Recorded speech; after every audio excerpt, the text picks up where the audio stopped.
Lost both his legs above the knee in 2010. And a wonderful moment as he threw out the first pitch in tribute to his best friend, Sergeant Chris McDonald, who lost his life in 2012. On Memorial Day, the Mets and Braves are playing two. First pitch in Game 1 coming right up.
NY is brought to you by Toyota. Visit your local Toyota dealer or buyatoyota.com today. Toyota, let's go places. By Empire City Casino, current jackpot is now over $1.1 million. You could be the next big winner. And by Tri-Acura, visit your local Tri-Acura dealer and online at triacuradealers.com. Download the app, play for free, start your streak, and compete to win $5.6 million. Download Beat the Streak today in the App Store or on MLB.com/BTS. You were in fine fettle today, my friend. Did you enjoy your weekend? I did, very much. Thank you. Watched every inning of every game? No, I must confess, I had to do a book signing on Saturday out in Sag Harbor, but I watched. On the morning, the next day, I watched the speed through on SNY. Oh yeah, the condensed version. The condensed version, yeah. Really? So you missed all of our brilliant commentary. Well, I figure I get my full the course of a season. Well, you certainly get plenty of it today, whether you like it or not. Well, the weather forecast is ominous for tonight and tomorrow and for Wednesday, but it looks like we should be okay this afternoon. We even saw a few glimmers of sunshine leading up to the game today. Here's your Geico Mets starting lineup. So Jose Bautista, who was released by the Braves a couple of weeks ago, now comes back to Atlanta and faces his old team. He's looked great since he put on the Mets uniform. Devin Mesoraca behind the plate. Luis Guillorme gets the start at third, with Wilmer Flores now on the disabled list with some lower back problems. Brandon Nimmo moves over to right field as the Mets make some adjustments to their lineup against the left-hander up from AAA, Max Fried. 6'4", 190 pounds from Santa Monica, California. Came over in a trade in 2014 from San Diego. The Padres got Justin Upton. As you can see right there, his numbers thus far this year. Big curveball, tall drink of water. Everybody's on deck here with this doubleheader and all the rain that has gone around this spring. And the Jeep defense starting infield. Flowers back in the lineup now. He had an oblique from opening day. Freddie Freeman, my gosh, what a great season. Ozzie Albies, tremendous season. 2 Gold Glovers out there in the outfield of Markakis and Inciarte. Markakis having an awesome year. Tucker starting for the first time in more than a month because of the injury yesterday in Boston to Ronald Acuna, the 20-year-old phenom. And the Braves are holding their breath, waiting for the results of the MRI on Acuna's knee, which should be back sometime this afternoon. It looked terrible when he went down. They're hoping it's not quite as bad as it looked. He did walk off the field under his own power, which I guess is a positive omen for what the final results of that MRI will show. Well, they're coming off a road trip to Philadelphia, and the Red Sox up in Boston that they had a tough time. A lot of left-handers they faced. Some of their hitters have cooled off, but this is a Brave. There it is, the injury right there, and it's. He turned to give the safe sign, and that's when that knee gave way. They said he also hurt his back when he went down like that. Oh. And he was down for a while, and it looked terrible, but he eventually got up and walked off under his own power, which is obviously a great sign. Brandon Nimmo leads off against Max Fried, and this long day of baseball is underway as Nimmo takes a fastball for a strike. Brandon sat yesterday against Jhoulys Chacin, came off the bench for a pinch hitting role and grounded out, but he had a terrific series in Milwaukee, 4 extra base hits, including a home run. And Fried hits him with the pitch, and Nimmo hit for the 6th time this year, and that's how this baseball game begins.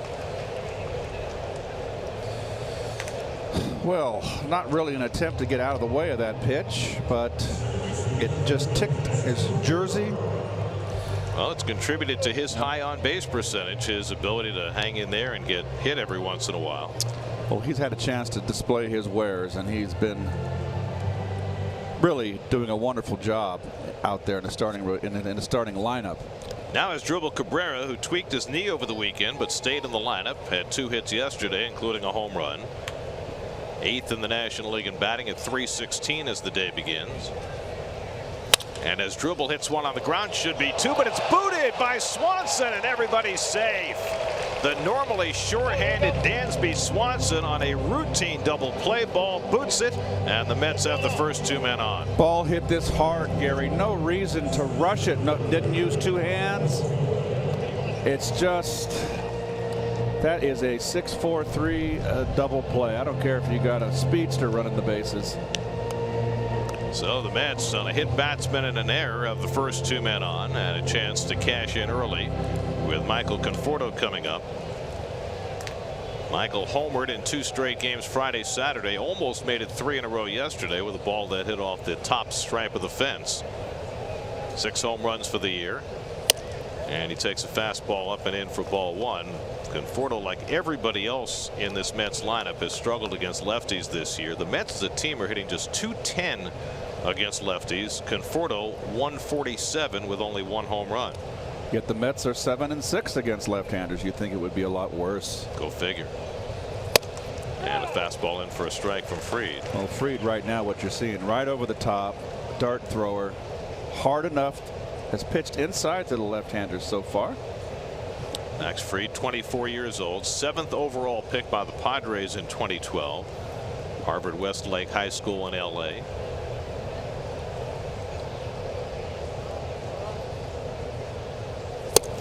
And the fastball pops in for a strike, and it's 1-2. What is going on with that mask? That's like Flowers has a bit of a shade. Yes. And the reflection certainly appears to be distracting. It would be distracting to the pitcher, I would think. Would you not? 1-2 coming, and the curveball struck him out. So after 3 straight fastballs, Fried goes to the hook, and he has the first out of the day as he fans Conforto. Well, here you see the big curveball we talked about earlier. Big snapper. A snappy Tom. Mets saw Fried last September in a doubleheader. He started one of the 2 games and he pitched really well. He's also faced the Mets twice in relief. His career ERA against the Mets is 1.23. So now Jose Bautista, released by the Braves after playing 12 games for them, right back in Atlanta. And right now there's probably nobody on the Mets roster swinging the bat better than Jose Bautista. Well, the one thing I look for, Gary, with an aging player, hitter, is bat speed, and he showed me some bat speed so far in his 9 at-bats as a Met. Went 3 for 5 in the series in Milwaukee with a couple of walks, and he takes the curveball for a strike, and it's 1-1. The Braves played Bautista at third base, and Mickey Callaway said with the injury to Wilmer Flores, with Todd Frazier still out, that Bautista will probably get some reps there as well, but he's playing left field in the first game today. Nimmo at second, Cabrera at first with 1 out. And that pops out of the middle of Flowers, and that'll move the runners up. So the Braves haven't quite woken up yet. First Swanson unable to come up with a grounder, and now Flowers can't catch a fastball. Bruce. And the pass ball moves the runners up. Phone call to the clubhouse. Brew some more coffee. Wow. So now 2 in scoring position with 1 out. The infield will stay back for the Braves, willing to concede a run in the first inning. Jay Bruce waits on deck. 2-1 to Bautista.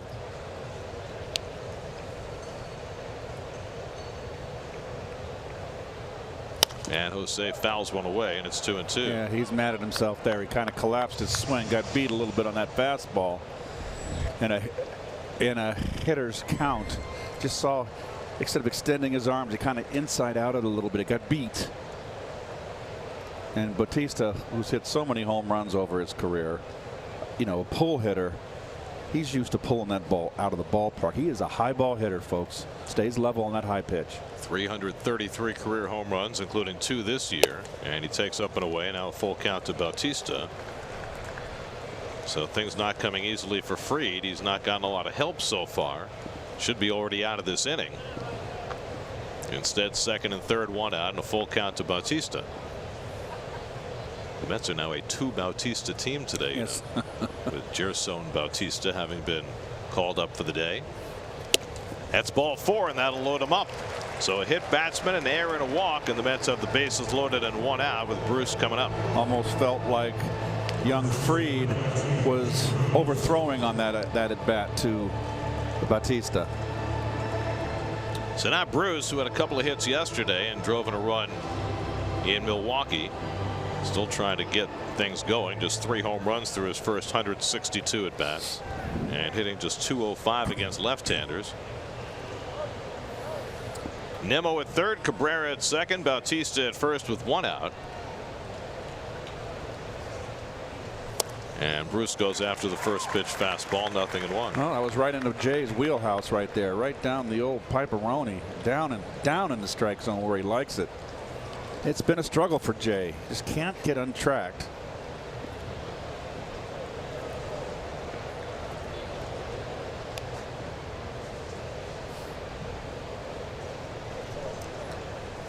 Nope, not that high. Wanted a high strike there. You saw the catcher move his glove up, but in the mortal words of Bob Uecker, just a little bit too high.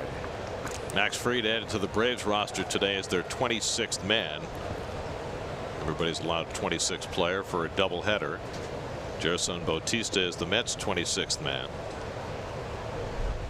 And the curveball has Bruce wailing, and it's 1-2. He's got a nice curve.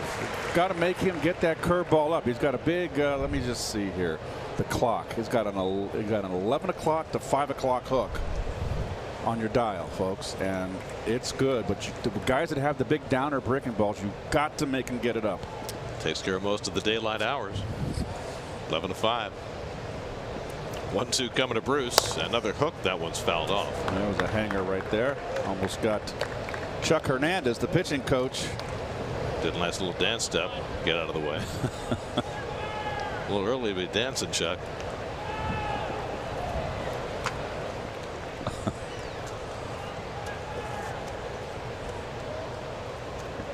Devin Mesoraco waits on deck. 1-2 coming to Bruce, and the curveball struck him out.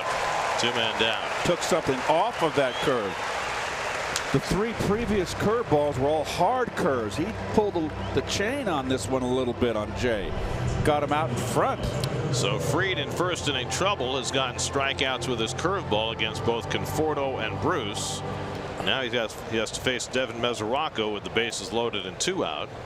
Mesoraco hit a pinch hit home run in the 9th inning yesterday in Milwaukee. His 4th as a Met in just 43 at bats. And a fastball inside, ball 1. Well, here's the strikeout pitch, and there's your curveball. Look at the tumbler right there. Almost a 12-6 tumble. So it's almost like a drop, almost. We used to call it when we were kids. Did you really call it that? Yeah, drop ball. We called it a curve. Here's the 1-0. And that curveball stays outside, and it's 2-0 to Mesoraco with the bases full. Good count for Devin here. Fried in AAA in 4 starts this year, 9 walks in 21 innings. So he is a guy who will have control problems from time to time. 3 walks in 6 big league innings this year. This is his first big league start of the year, 4 relief outings. 2-0 to Mesoraco as the sun comes out, and it's low and in, and now it's 3-0. So Mesoraco in an advantageous spot here. Devin had a real good series in Milwaukee. He started 4 straight games before sitting yesterday. Gosh, would Mickey Callaway give him a green light here? You got Guillorme on deck. Maybe he will. But it's inside, ball 4, and that forces in the first run of the day. So after Fried was able to strike out Bruce with the bases loaded, he walks Mesoraco on 4 pitches, and the Mets have a 1-0 lead as Nimmo trots in to score, and Chuck Hernandez, fresh off his dance steps, will head out to the mound for a conversation. Well, once again, Brandon Nimmo finds a way to get on base and score. 21st run of the year. Mets have a run without a hit batsman, a crucial error by Swanson, which should have resulted in a double play, and Fried would have been out of the inning without anything happening, but then a walk to Bautista to fill the bases and a 2-out walk to Mesoraco to force in a run. Well, you look at the defense setup right now in the infield, Gary, and we've been around. We've seen Guillorme enough. He is not a pull hitter by any stretch of the imagination. Why is Dansby Swanson playing him like a left-handed pull hitter? Makes no sense. Beyond giving him that whole left side of that infield to punch a ball through, which he does so well. Guillorme hitless in his last 15 at bats, getting the start at third base today, and he takes a fastball for a strike. And obviously this is an enormous turn at bat right here if Guillorme can make something happen. Now the Mets are hitting Rosario 8th today and the pitcher 9th. That's a change. Rosario's been hitting 9th most days, so instead of the pitcher on deck you have Rosario if Guillorme can keep the inning going. And he punches one foul, and now it's 0-2. Guillorme started out like a house of fire at the plate, 3 hits in his first 3 at bats, but has cooled down considerably and been overmatched at times. Well, 3 at bats does not make a season, let alone a month. 1 for 5 so far this year off left-handers. Cabrera at third, Bautista at second, Mesoraco at first with a run in. Fried ahead 0-2, and Guillorme hits it sharply. This time Swanson handles it cleanly, and that retires the side.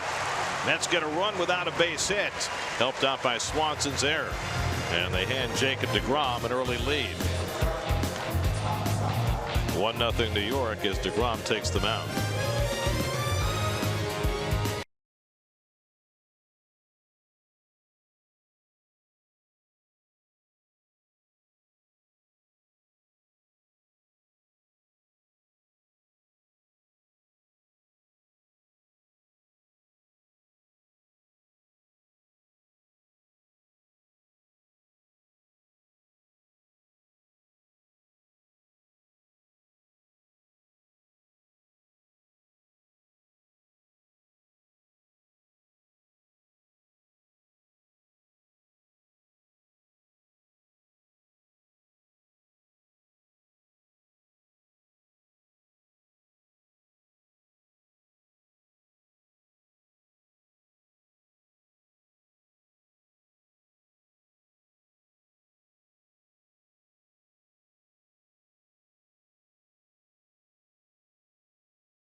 who has been hitting down in the order, moved up to the leadoff spot for the first time in quite some time. Ozzie Albies has been hitting leadoff, but with Ronald Acuna out, he goes down to the 2-hole. Freeman and Markakis both off to fantastic starts, as the Braves are the top scoring team in the National League. And the Land Rover numbers for Jacob Degrom, who is just superb. There you see, look at the walks, the strikeouts. You people have seen him enough. This guy is a complete finished major league starter, any generation. Love to watch him pitch. A superb pitcher at the top of his game. Ender Inciarte leads off and takes the pitch high for ball one. Inciarte in a slump right now, just 4 for his last 25. But you want to keep him off base because he leads the National League in stolen bases. And Degrom paints the outside corner 1-1. Degrom coming off 7 scoreless against the Marlins his last time out, and no decision for him when Familia let the game get away late. Grounded down to first, and Jay Bruce handling first base today makes the play himself. 1 away. Well, that kind of blew my cover right there. I was going to go right to Jay. Lexus Met infield. Second start of the season at first base, coming in from right field. Guillorme at third base. And the outfield, Batista out and left. Conforto, Nimmo. Nimmo can play both corner outfield positions well. There's Jay. Now the 21-year-old Ozzie Albies has cooled down a tad, but still leads the National League in extra base hits. And he hits a rocket into right field, and he's not cold anymore. Well, it's similar to what he did to Noah Syndergaard last time the Mets were here. Remember, he hit the home run off him first pitch, I believe. Yes, he did. Surprise attack. So he snaps an 0 for 12 with a hard hit base hit. Jumps on that first pitch fastball.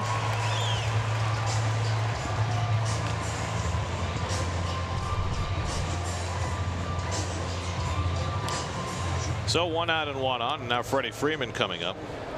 Freeman leading the league in on-base percentage, 3rd in the league in RBIs, off to another spectacular start.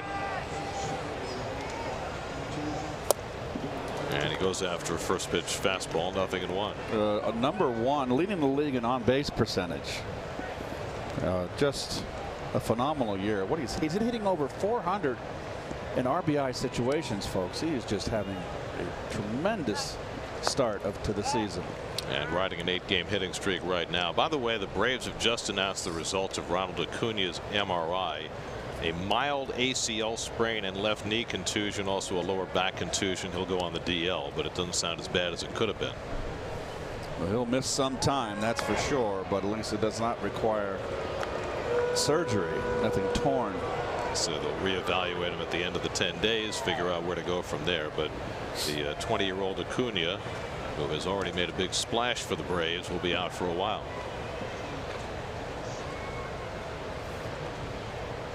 And Freeman gets ahead of the one and pulls it foul. Here's the base that we're going to show you right now. Albies here. Watch the follow through. Big leg kick too. I didn't realize. I haven't seen the Braves that much this year. Look at the follow through. Doesn't wrap it around his shoulder blade like Mesoraco or Mike Piazza, but keeps both hands on the bat. Mesoraco wants it up from Degrom, and it's up and in. 1-2 to Freeman. Jake has pitched twice against the Braves already this year, 11 scoreless innings, but the second one was the one that he came out of with the hyperextended elbow. Went just 4 innings and hurt himself on a swing. Subsequently went on the DL. There's a changeup after that up and in fastball missed. But Jake has picked up right where he left off after he was hurt. Over his last 6 starts, which spans the time he was on the DL, he's allowed 1 earned run in 33 1/3 innings. That's an 0.27 ERA for that stretch. 6 no decisions. He could, like I said earlier in the open, he could be 9-0 right there with Scherzer. Well, I mean, he's already had in his career 5 times that he's pitched 7 scoreless innings and not gotten a win. Well, I mean, it's crazy. Oh, if he only pitched 30 years ago. Maybe. Albies at first, 1 out, 3-2 to Freeman. He's running, and it's ball 4, and Freeman's aboard. So Degrom got ahead in the count on Freddie and then lost him to a walk. And now Nick Markakis is off to the best start of his career and has done a lot of that damage against the Mets. Well, he is a line drive hitter, Gary, and he's just been a thorn in the Mets side. Hitting .361 this year against left-handers, folks. So it's not just off the right-hander. He is in top 10 in so many categories. Second in hitting, first in hits, top 10 in runs, RBIs, and on-base percentage. We're having a tremendous season. Last year hit .275 with 8 home runs for the year, hitting .340, already 7 home runs this year, and 11 hits against the Mets already. First and second, 1 out. And he hits a double play ball. Cabrera with the backhand flip. And the double play retires the side. A bullet off the bat of Markakis. But Cabrera there to play it on the backhand and get Degrom through first inning trouble. 1-0 Mets after 1.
Off the board thanks to this double play. Keep your eye on Cabrera at second. That's a one-hop backhand bullet. Nice play by Cabrera. Ahmed Rosario leads off in the top of the second, and Fried throws one toward his knee for ball 1. This is just purely reaction. No time but just to take one step to your right, get that glove out there, the backhand. And sometimes it's better to be lucky than good. Didn't have to make the glove flip, but he was close enough that he got it on target to Rosario, and the rest was easy. Ahmed has drawn a walk each of the last 2 days, which was big news since he had gone 91 plate appearances without one. And the fact that he has been a little more patient at the plate is part of what inspired Mickey Callaway to move him to the 8-hole. He's more comfortable hitting 9th. Of course, you get more pitches to hit hitting 9th as opposed to batting in front of the pitcher. But as long as he's not going to chase, they're happier with him hitting 8th. Swanson deep in the hole. Oh. Freeman scoops it out, and they get Rosario. Nicely done on both ends. Swanson from deep in the hole, and Freeman with a nice scoop, and they get Rosario by half a stride. Well, no chance for any wasted motion here. A little in-between hop for Fred. And you know, he has not won a Gold Glove, folks, but he is more than adequate over at first base. He's got a very, very good glove. Nicely done. Working from the bottom up, going towards the ball. I couldn't have done it better myself. It's like a condor at first base. Those yes, you're right. Limbs. Jacob Degrom, 2 hits and 19 at bats this year. Fried to swing the bat now, and he takes a big cut. The 2 starts now since he's been allowed to swing, coming back from the hyperextended elbow. He has taken big cuts. Well, he likes to hit. He's making up for lost time and not getting cheated. He has 1 home run in his career. And there he bluffs a bunt and takes a strike, and it's 1-2. Max Fried walked a couple, hit a batter, gave up an unearned run in the first inning.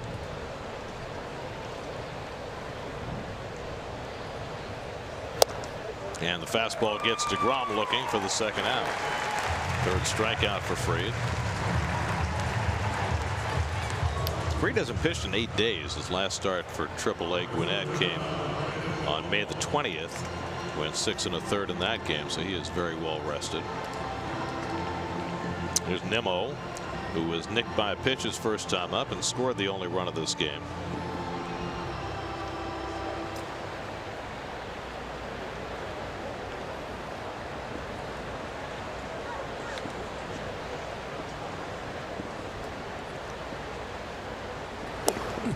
Brandon's had some better at bats against lefties lately. Up to 174 against lefties, which doesn't sound like much, but he was 0 for his first 12 before he finally got aboard. He needs at bats against them. He's getting them now. There you go. See, he didn't swing at that curveball in the dirt. Bruce and Conforto did. Brandon, of course, with a tremendous eye at the plate. Great plate discipline. Took that breaking ball.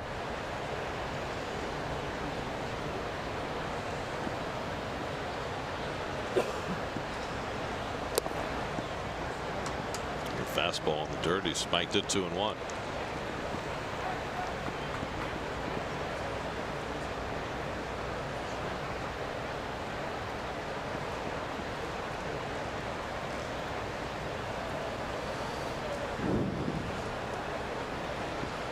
Two out and nobody on. And Nimmo takes a fastball strike, 2-2. Nice crowd on Memorial Day here. This was the originally scheduled game. They added the night game tonight after the rain out earlier this year. This was always going to be a day game. And Nimmo takes strike 3 called. Back-to-back strikeouts for Fried. Got both Degrom and Nimmo looking at fastball. 4 strikeouts for Fried in the first 2 innings, but the Mets lead 1-0.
By USAA. Join USAA in honoring our fallen heroes.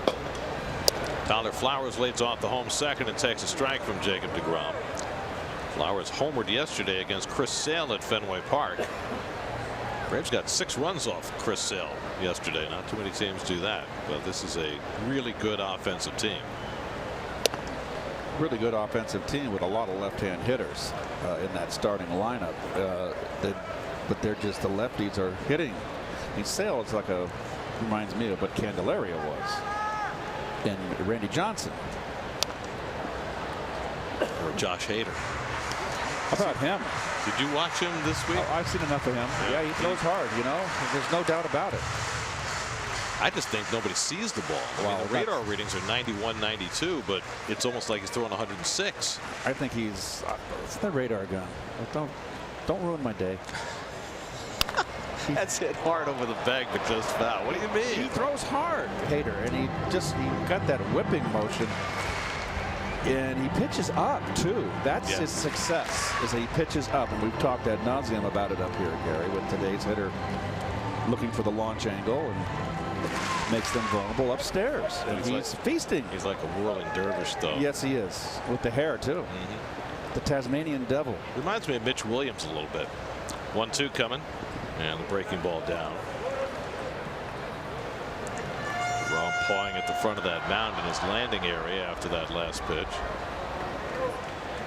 Jake gave up a single and a walk in the first inning, but got the double play from Markakis.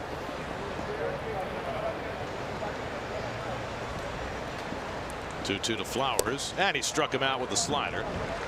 Degrom has his first strikeout of the day. 1 out in the second. Well, quick work right there. Jake starts the day leading the National League in earned run average.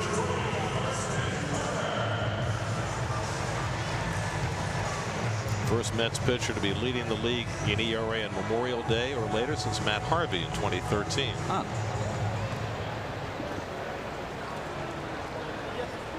Now Preston Tucker getting his first start in more than a month, and a check swing rolls it about 6 feet, and Mesoraco throws him out. Tucker hadn't started a game since April 24th. April 25th was the day Ronald Acuna came up, took Tucker's spot, and Tucker had not started a game until today, more than a month later, with Acuna now going on the DL. So Degrom gets a couple of quick outs in the second, and now will face Johan Camargo. Camargo was hurt at the beginning of the year. That's how the Braves wound up with a revolving door at third base. Remember, Ryan Flaherty got off to the great start for them, and then they picked up Bautista and played him there for a couple of weeks. Then they decided finally to give the job back to Camargo, who probably should have had it all along. He had a really good year last year. As a rookie, hit .299. Hasn't hit much yet this year. Hitting just .208. Switch hitter, better from the left side than the right.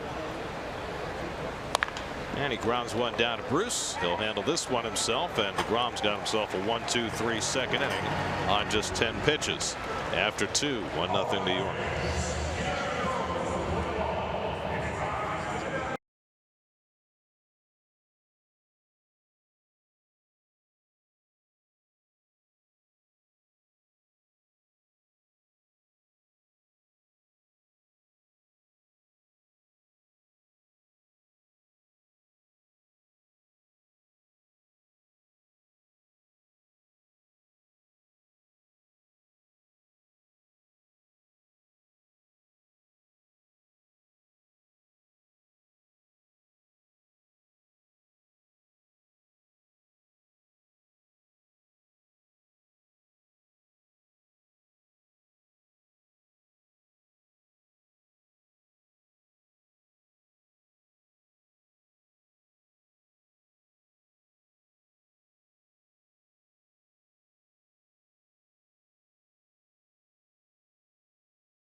on this Memorial Day. Let's check in with Steve Gelbs, who has a very special guest. Steve? Yeah, I really do, Gary. And like you said off the top, Memorial Day is really about taking a step back and reflecting and appreciating those who made the ultimate sacrifice. And one of the family members of those who made the ultimate sacrifice is sitting right here with me, Shauna Arachaga. I got that correctly, right? Yeah. And her son, Alston, who's 10 years old.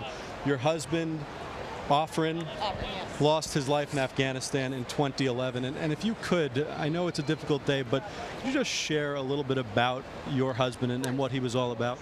So my husband was actually from Cuba, and he came to the United States when he was 14. And when he was 18, he decided he was going to join the Army, and that was before 9/11. And it was 9/11 that he decided that this was going to be his job forever. And he was deployed to Iraq 3 times, and then Afghanistan once, and he was killed in Afghanistan. And I mean, for us, it's about what he fought for, who he fought for, all of us, but he was really doing it for the guys next to him. And I know that all of his guys feel the same way. So, what compelled him to serve, especially being from Cuba and deciding at such a young age that this is what he wanted to do? I think initially it was, I need to do something. Just any, you know, he's 18. English is a second language, and how do we get out of the house? And which I think for a lot of guys it starts that way, especially if they are not originally from here. And then it turned into a love of country, and he actually became a United States citizen on his 3rd deployment, but he was in Iraq in one of Saddam Hussein's palaces, which is a very unique way to become a citizen after 7 years of service to our country. So I think that he was very honored to be come home in a flag draped. Sorry. No, absolutely. No. I mean, the United States flag was draping his coffin, and that's the only way he would have wanted it. Certainly, and I know the Mets have you out at today's game and your family, and they have another family as well who we'll touch base with a little later on in the game.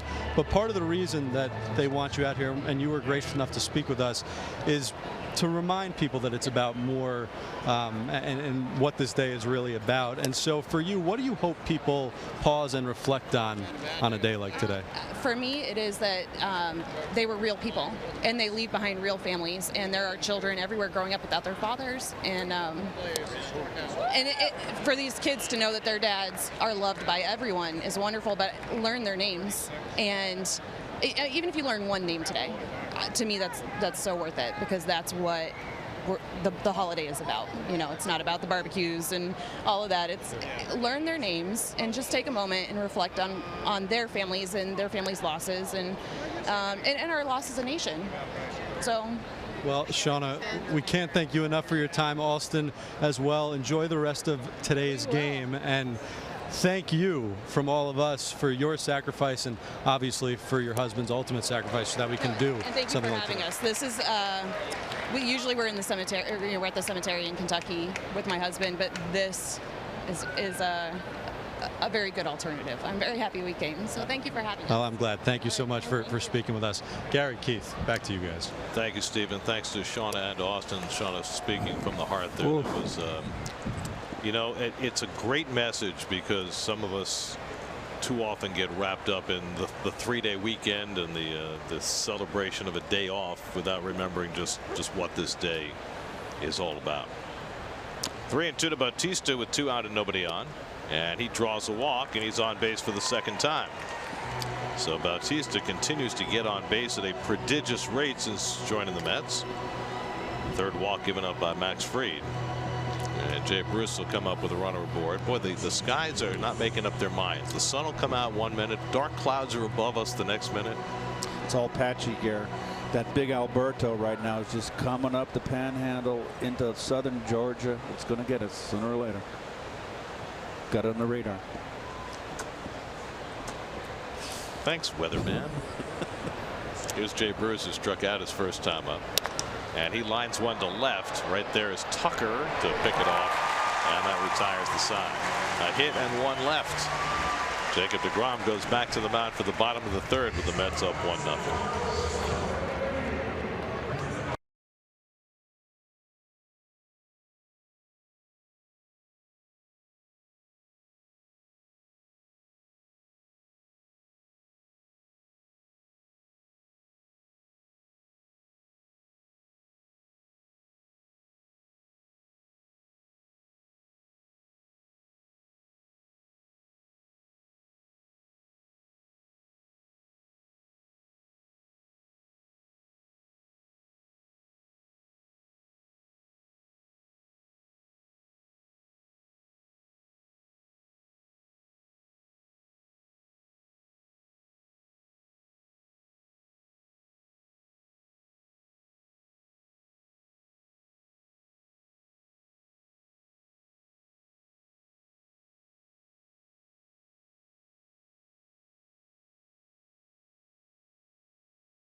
Sunday at Citi Field, the Mets take on the Cubs at 1:10. The first 15,000 fans in attendance will receive a Mets fanny pack presented by Empire City Casino. Plus, all kids 12 and under can run the bases postgame in the Mr. Met Dash presented by Northwell Health. For tickets, visit Mets.com/tickets. And it has just started to rain. Yes. So we have our first rain shower of the afternoon. Dansby Swanson leads off in the home third and takes ball one from Degrom. And people are scurrying and scampering to cover. Well, they had to know that it was likely it was going to rain today, so foul weather gear and umbrellas were certainly in order. This is the leading edge of Tropical Storm Alberto.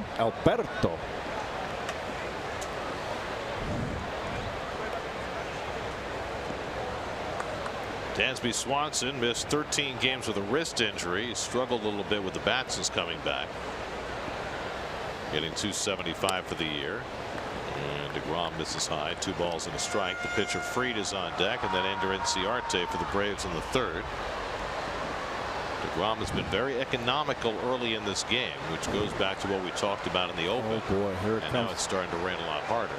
And this could be a disaster. I mean, if it rains for any length of time and then Degrom can't go back out there. Well, if you look at the sky, you can see there's blue sky just to our left. So look at this. I don't think the umpire is going to stop this. They got to stop it. They got to stop it right now. Well, the home plate umpire Hunter Wendelstedt is the crew chief, and he's going to get the grounds crew out and recover the field. And this is not good for anybody, and most particularly for the Mets. It should be a very short duration. By the time they get the tarp on the field, it might stop raining, because the sky to our right is all dark, and that's where the rain is. The sky to our left is blue. So I don't think they're going to cover the field. I think that they're not, because it's about to stop. Yes. It rained very hard for a few moments. Now it's already lightened up, and I think it's going to stop, and they're not going to stop the game. Yes, you're right, Garrett. You got the same radar that we got up here. Well, and all you have to do is look up, Keith. Look. It's all blue sky. Nope, it's not going to do it. Great. So Degrom looked disconsolate when they were going to stop the game, because he understands the circumstances here. The Mets need Degrom to get deep into this game. There we go. It's a little Willie Nelson blue sky, Garrett. It's nice when the grounds crew can go in reverse like that. Just kidding. Never mind. See you guys later. I'm sure you'll get plenty of work as the day goes along. Okay. Does that count as a rain delay? Like a 1-minute rain delay? 2-2 to Dansby Swanson. And the slider off the plate. 3-2. Well, that was a good executive decision on the part of the umpires and the grounds crew in consultation to not stop this game. Swanson pokes one out to right. Nimmo coming toward the line. And that's the first out of the inning.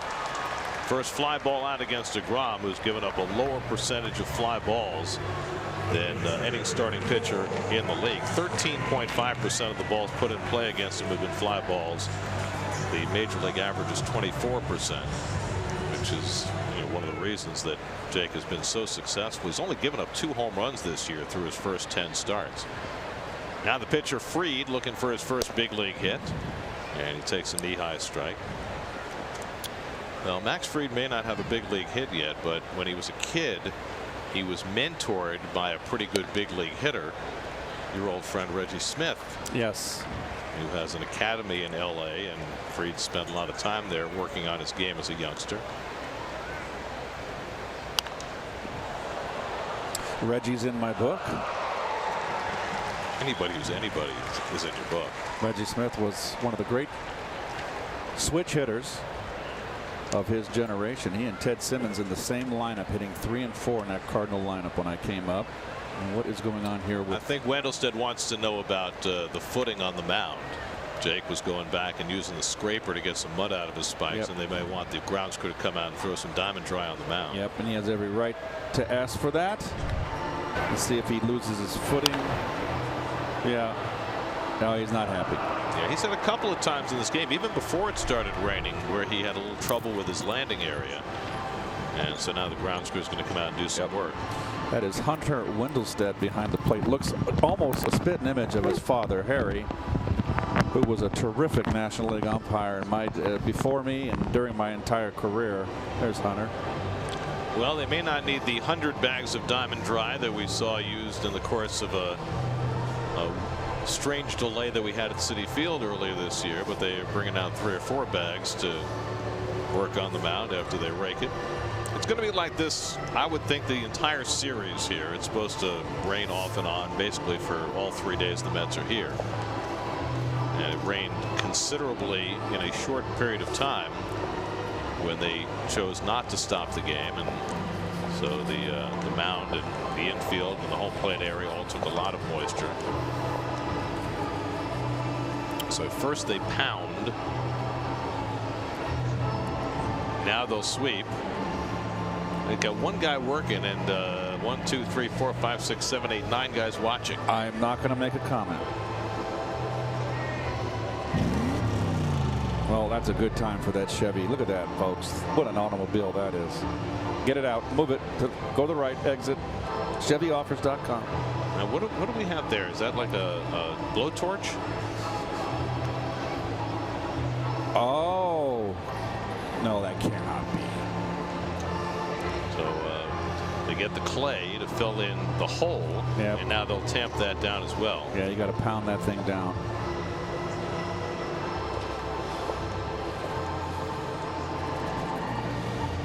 It's a pile driver. Yeah. I'm always fascinated watching the grounds crew work because there's a certain amount of expertise that is just, you know, you don't see anywhere else. It's a mound maintenance is different from infield maintenance because here you have so much more clay on the mound, and yep. You have to get that consistency right for the pitcher to be able to have the proper landing area without it being too sticky or too hard. Now I tell you what, when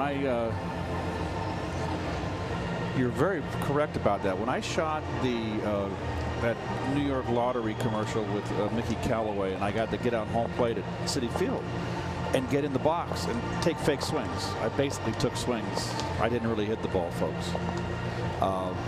I felt that the ground was too compact and hard where I had to really dig in my back foot, and then I really couldn't rotate my front foot, my stride foot, because my spikes got caught because there was no give, and that kind of went hard. Were you wearing real spikes? I was wearing real spikes. Well, they're the rubber spikes. But not the metal spikes. Not the metal, but they come down and they're like, and I always took a stride and I opened my front foot to face the pitcher, was pointed at the pitcher so I can open up my hips.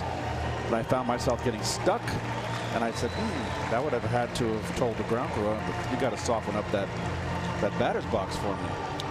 Well, it seems that when you played, if hitters made a big show of digging in at the plate, they kind of peeved the pitcher. Now guys dig in because they have to, because those batters boxes are harder. Yes, they are. And nothing worse I used to hate than when I had a batter. I used to put my front foot at the angle of home plate. It would angle to the inside corner, and it would start its angle. I put my front foot right at the angle, at the point of the angle, and my back foot would be in the back. If someone had dug in between my back foot, that drove me crazy. I'd have to really dig out of his hole and get in there and hit. All right, so the grounds crew has done its work. Kudos to them. And now Degrom will resume ahead on Fried 0-2. And Fried fouls one away. So how long was that non-rain delay, like 4 or 5 minutes? We had the 18-minute delay at Citi Field that was not considered a rain delay. And that one really messed up Zach Wheeler. Remember, he had to sit for almost half an hour between pitches because of the delay while the Mets were batting.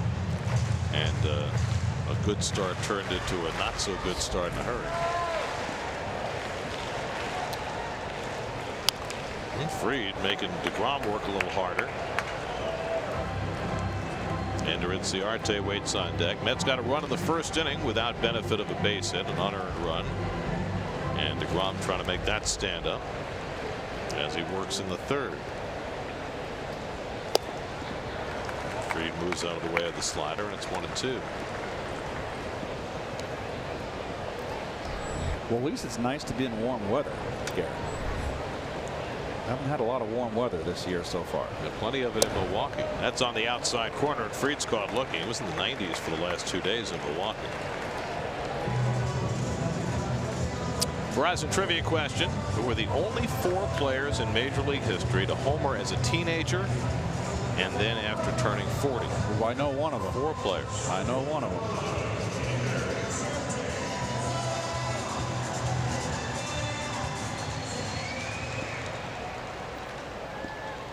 Gavin Ciarte, who grounded out his first time up. And he bounces one down to Bruce. Nice easy play for him. And despite the delay, Degrom has another 1-2-3 inning. He's retired 7 in a row. 1-0 Mets in the third.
Army National Guard Chief Warrant Officer, 3rd Class, Andrew L. McAdams. Andrew and I both attended Cheyenne East High School in Wyoming. Andrew's plane crashed in Afghanistan, killing Andrew and 2 others. Andrew was 27 years old. More stories from Mets players about heroes that they know.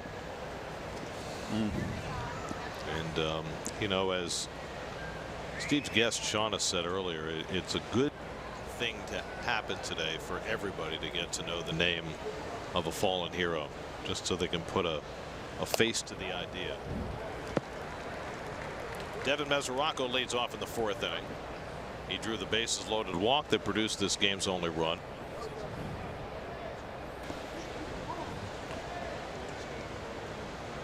And Mesoraco shoots one the other way, and he's got a base hit.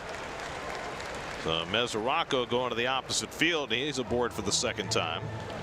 It comes leading off in the 4th inning. 3rd time in 4 innings the Mets have gotten the leadoff man on. I tell you, I like this young man. Look at that level cut. Look at the follow through, like Piazza, that wrapping around his other far shoulder blade. Full cut.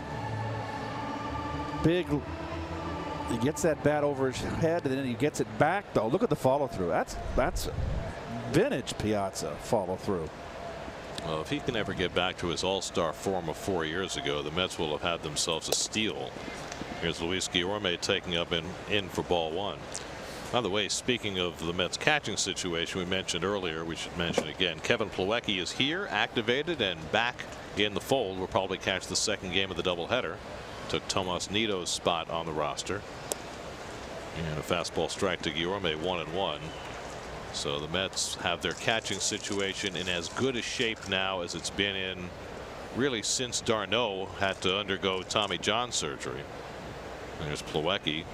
back from Vegas in his rehab stint. Played 4 games down there. Curveball misses to Guillorme, 2-1, and Fried hasn't had the sharpness on his curveball that he had in the first inning when he got those 2 strikeouts on Conforto and Bruce. No, he seems to be throwing a little off-speed curveball. Rosario hitting 8th in the order, waiting on deck. Still getting that left side of the infield, Gary. And he shoots one to left. Tucker got beat, and it's over his head and goes to the wall. Mesoraco digging for third. He's going to be waved home by Glenn Sherlock, and he will score without a throw. Luis Guillorme with an opposite field double to drive in a run, and the Mets have a 2-0 lead. Boy, Tucker hasn't started in a while. And boy, he broke in 2 steps, Gary, on this line drive, and that's all it took. His ball's hit. It struck well. It's a good line drive, but there's no catching up to that. Maybe getting caught playing a little bit too shallow. Why would you want to play that shallow with a runner on first base? I mean, run scoring position, runner on second, maybe. Okay. Second double, second RBI for Guillorme. And now here's Rosario. So the Mets getting some production from the lower part of the order. Guillorme snaps an 0 for 16 stretch with that run scoring double. And the Mets are 2 runs to the good with their ace on the mound. Rosario grounded out to short. A fine play by Swanson his first time up. And he takes the curveball outside, 2-0. And all of a sudden that curve for Fried is not his friend anymore. He had a really good one early in the game.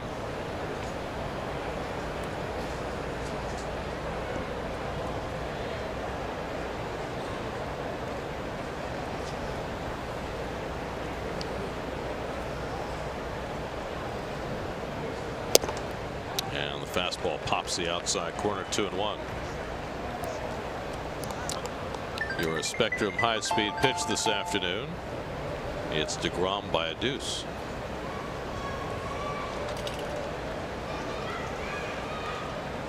Degrom waits on deck, 2-1 to Rosario. And Ahmed shoots one foul, 2-2.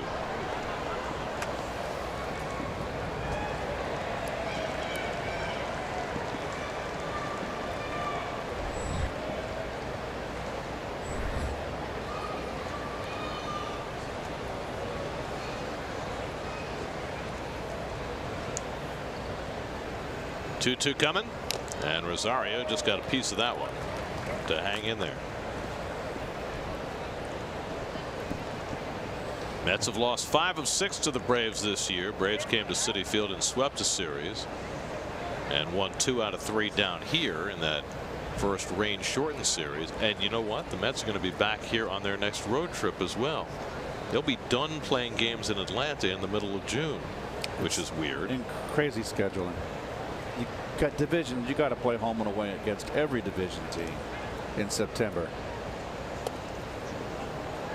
Braves have won 5 of 6, including the last 4, and they have dominated in just about every area. Wow. A little over 2 runs a game in the Mets there. 40-14. That's a significant thumping. That's even a rout in football. Yes, indeed. Even if you get those 2 touchdowns.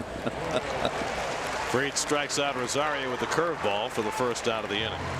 That's his 5th strikeout today.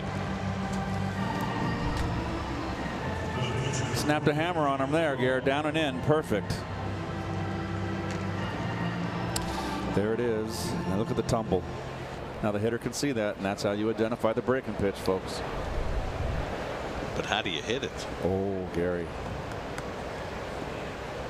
I used to love the breaking ball. Not the great ones. Degrom looking to push a bunt with a runner at second and 1 out. That's not conventional strategy. I'm wondering if it's. I know he's swinging the bat again. Well, he did in his first at bat. He took a home run cut, but maybe he's been dialed back again. I don't like the way Albies is playing right now. He's in too tight. You got a good hitter. He can knock a ball by him. You can play back normal depth and bust your fanny over to first base on a bunt. And he must be hurting because there's no reason to be sacrificing with a runner at second and 1 out. And now Glenn Sherlock's going to come down and talk to Degrom. So maybe he missed a sign. Yep. Now that would tell me defensively I'd push back a little bit on the defense. I would have. I mean, you know, it's one out. If you're going to bunt the runner to the third, let him bunt the runner to the third and cover a little defense like where Freddie's playing over at first base. Let's see what happens here. Now he's ready to swing, and he takes a cut at the curveball and misses 1 and 2. So he must have missed a sign to be bunting on those first 2 pitches. And Nimmo waiting on deck. So there was nothing half-hearted about that last swing. Got that protective device on his pitching elbow, trying to prevent another hyperextension. And he tries to hold up on the high fastball, but he went around strike 3. Ramon De Jesus, the third base umpire, punches him out for the second out. It was against the Braves that Degrom hurt himself on this swing.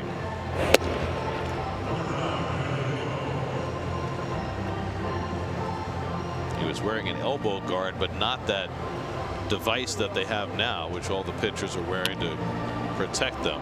And you saw him wince a little bit after that last pitch, and it was after that that he came out of the game after 4 scoreless innings.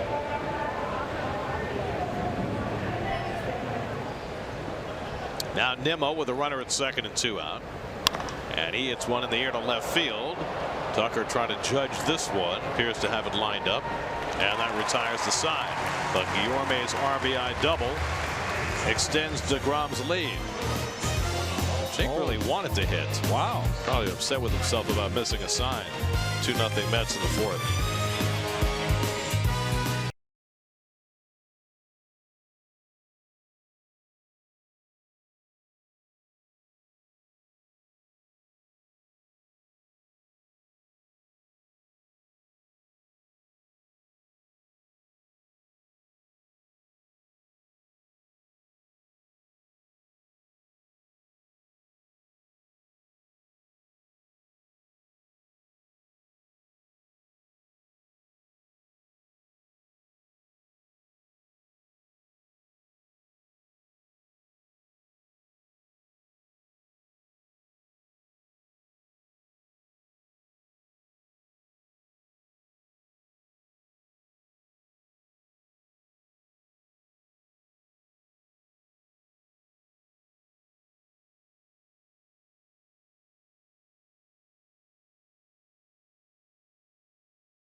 Saturday, June 2nd, the Mets take on the Cubs at 7:15. The first 15,000 fans in attendance will receive a Todd Frazier BP pullover, courtesy of Nikon. For tickets, visit Mets.com/tickets.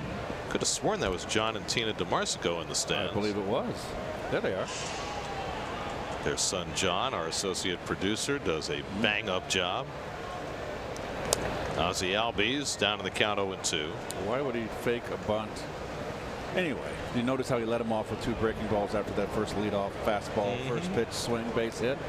See, it's got to happen to you before you can adjust. It happened to Syndergaard, and then he never threw Albies another fastball the rest of that start.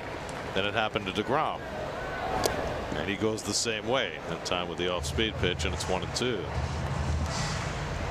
Albies has the only hit for the Braves so far against Degrom, who's thrown 3 scoreless innings today, 14 scoreless innings in his 3 starts against the Braves this season. Freeman on deck. Albies lifts one to left, and Bautista tracks it. 1 out. Change up to get him. 3 sliders and a cambio.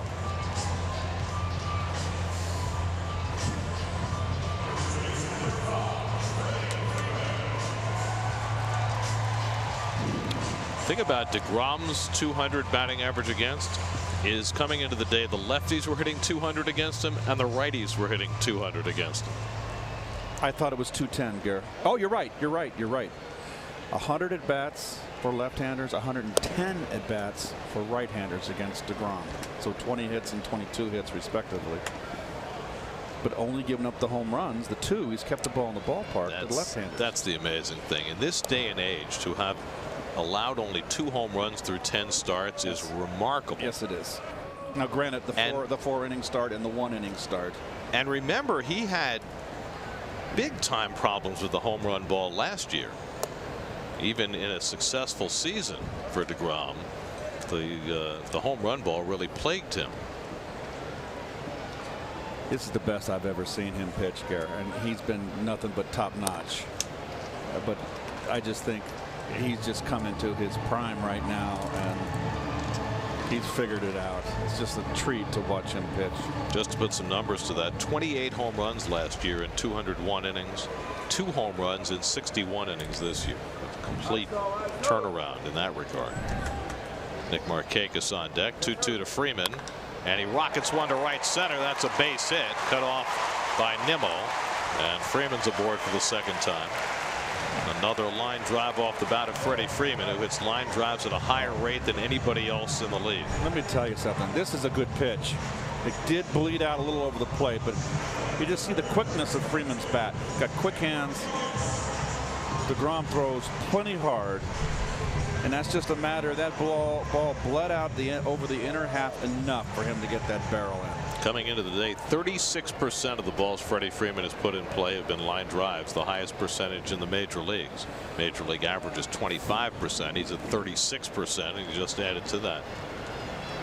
Markakis hit the ball hard his first time up, but Cabrera was able to snag it on the backhand and turn it into a double play.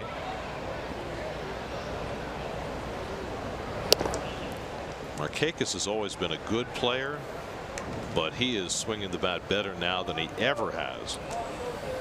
He's also a well-rounded player. He plays great defense, a Gold Glover. He's a good base runner. 34 years old. He'll be a free agent at the end of this year. He also stays healthy. Well, that's the interesting part. I mean, he had the neck problem right after he signed with the Braves, which kind of set him back on his heels. But you wonder, 34 years old, if he continues the way he's going, what'll the market be for him at the end of the year, considering the way 30-plus players have been bypassed in the last couple of off seasons. Well, you know how I feel about that, Gare. Breaks his bat, flares it over the bag, and that's into left field for a base hit. Freeman will go first to third. Markakis stops at first as Bautista gets it in quickly. A broken bat flare the other way. So when things are going well for you, that's what happens. First and third and 1 out. Well, it's the case here where Markakis stays so level. See that how level his swing is, folks? If he were to have an uppercut here and you get jammed and you break your bat, if you drop that back shoulder, it's a fly ball to left field, shadow left. If you stay level, it's a soft liner down the line like that, and you got yourself a knock. And Fred, good base runner all the way, never hesitates. And he's all arms and elbows, isn't he? When he runs, Gare? Like a condor, I'm telling you. So the tying runs on base in a 2-0 game, and now Tyler Flowers has struck out his first time up. Degrom has only struck out 2 today, below his norm for this point in the game. And the slider off the plate, ball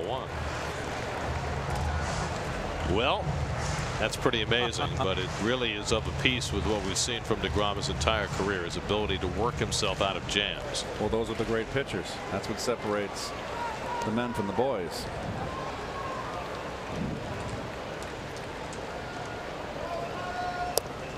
And he falls behind with a couple of sliders. 2-0 to Flowers. He struck out Flowers on a slider, made him look bad. So the book on Flowers must be fastball hitter, not a good breaking ball hitter. It's got power. Comes inside with the changeup and misses, and now it's 3-0. Look at that. 53 of 117 starts. Nobody in history has done that. Allowed no runs or 1 run in that high percentage of starts through this point in their career. What's amazing is he doesn't have more wins. Swinging 3-0, and Flowers got himself a fastball but fouled it off. I like it. Brian Snitker giving him the hit sign.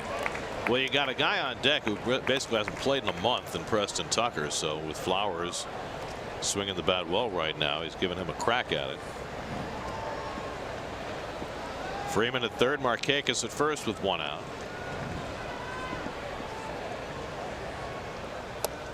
And that's outside, ball 4. Now the bases are loaded. Second walk of the day given up by Degrom.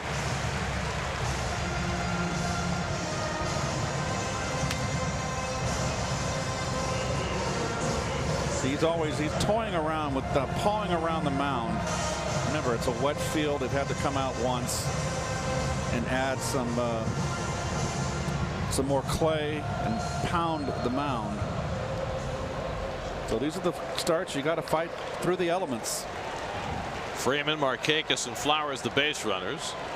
Tucker hit one about 3 feet and was thrown out by Mesoraco his first time up. And he takes a rip at a fastball, 0-1. 97 from Degrom as he dialed it up. Keep it up there, right there. Look at him swing under this ball. Tucker got off to a nice start this year. Started 20 games in April, but his first start in more than a month.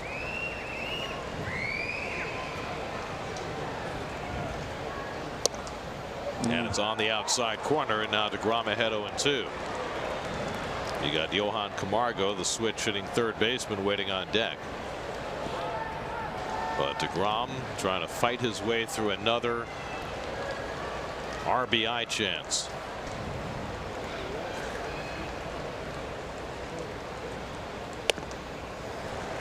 One and two.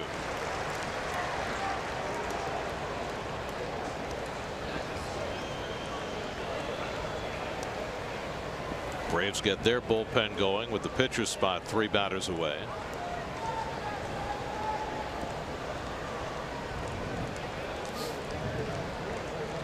One-two to Tucker.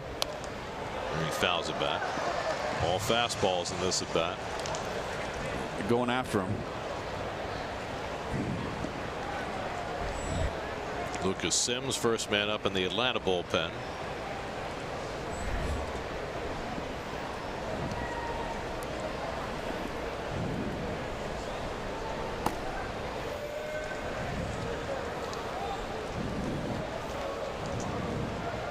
Again, the 1-2, and he fouls back another one. That was a mistake right there. He's not happy. You see the expression on his face. Shook his head. That's not the kind of pitch that he wanted to make. 1-2. Little spinner.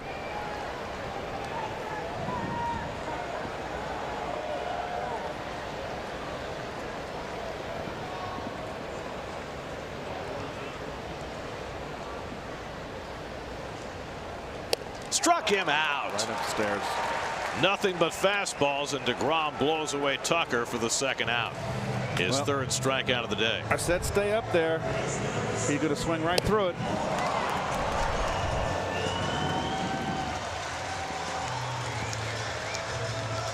Oh for their last 25 against Degrom with runners in scoring position. One more to get, though. Johan Camargo, who grounded out to Jay Bruce at first base his first time up. Bases loaded, 2 down. And he had no chance at that fastball. 0-1. Another similar swing. Back shoulder dropping. Swinging right under it. Stay upstairs. 25th pitch of the inning now for Degrom. And Camargo fouls it back, and now it's 0-2. Look at Mesoraco. I tell you what, even I talked with Ron after the Milwaukee series. I didn't want to bother you, Gary, because I knew you would be en route. Ron was just going home, get a little off time, so I didn't want to bother you. So I called Ron and asked some questions. You're such a kind, caring human being. 0-2 to Camargo, and it's up and away, 97, 1-2. Ronnie is just as much thrilled at Mesoraco behind the plate and the kind of game that he calls as I am. And he's contributed some offense as well. 1-2. Got away with one right there. Well, the two sliders he's thrown to the last two hitters, Tucker and Camargo, have not been good ones. Identical counts too. Remember the 1 and 2 on both hitters. I think he's going to go right back up with the old four-seamer upstairs. We'll see.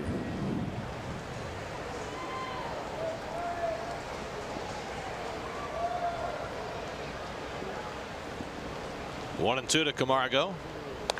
Pulled foul. And that might set him up for a changeup here. He pulled that up and in fastball foul. He's got a pitch to waste here, Gare. 1 and 2. Little sinking change out of the strike zone. Easier said than done. Hard-working inning for Degrom. He's about to throw his 29th pitch. Bases loaded, 2 out. 1-2 to Camargo. He bounces that slider, 2 and 2. He lost a little command of that slider. Nice block by Mesoraco. Look at that. Very good. Never gave it a chance to get by.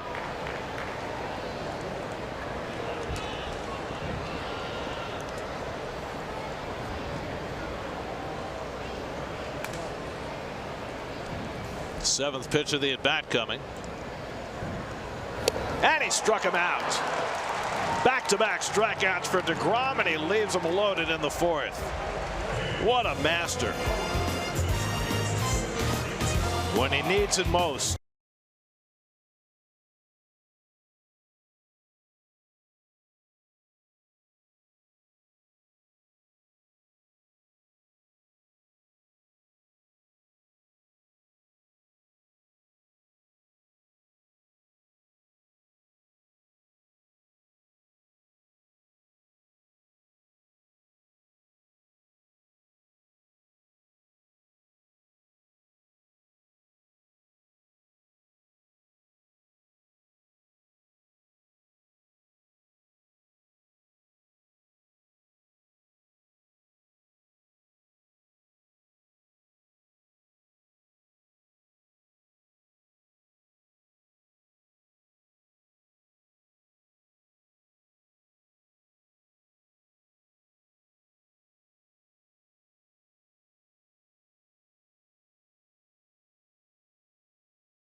Got himself out of big-time trouble in that last half inning with a couple of bases-loaded strikeouts. 66 pitches on his day so far. Mickey Callaway said his limit was 115, pushing the envelope. I wouldn't be shocked if he went to 120 today. Yes. As Dribble Cabrera leads off the 5th and takes a curveball that balloons outside from Max Fried. Cabrera reached on an error in the first inning that led to the first Med run. Then he singled to center in the third. 1 for 2 on the day. Fried's not been bad. He's only allowed 3 hits and 1 earned run. And a fastball strike 1-1. In fact, with a little better defense, he wouldn't have allowed any runs. Swanson made the error in the first that opened the door, and then Tucker misjudged the double by Guillorme that gave the Mets their second run.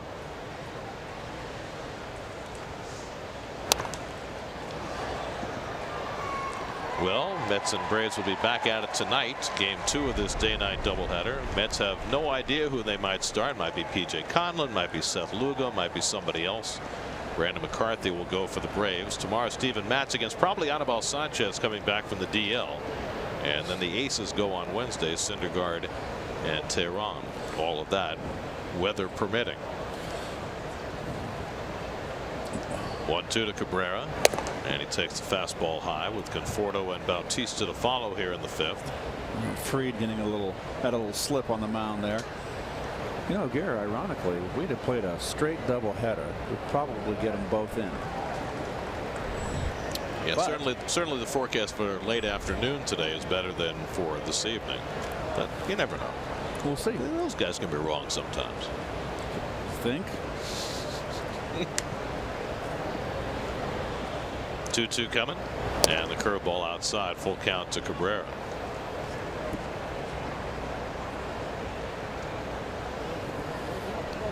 As Dribble, despite tweaking his knee over the weekend, continues to perform. 8 hits and 21 at bats on this road trip, including a home run yesterday.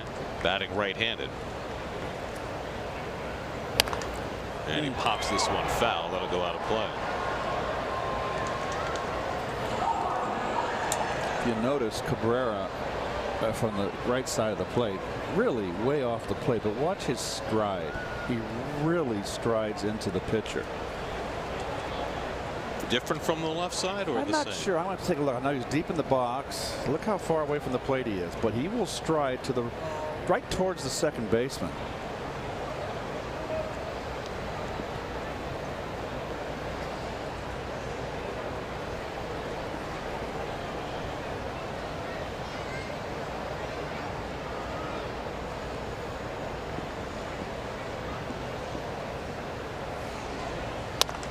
Hits one toward the middle. Swanson with a nice sit spin and throws him out. Beautifully done by Swanson, showing off his range. 1 away.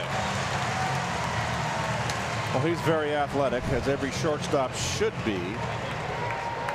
And he just gets to that ball. Look at the agility here. Nice play. They don't hand out the #1 overall draft pick for nothing. Arizona took him with the first pick in the draft, and somehow decided to trade him.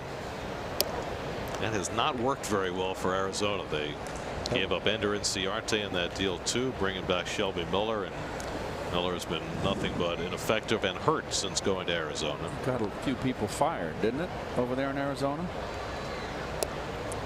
Conforto takes a curveball that misses. 2-0. Michael has struck out and grounded into a double play. 0 for 2 today. Well, there have been plenty of people fired here too, by the way.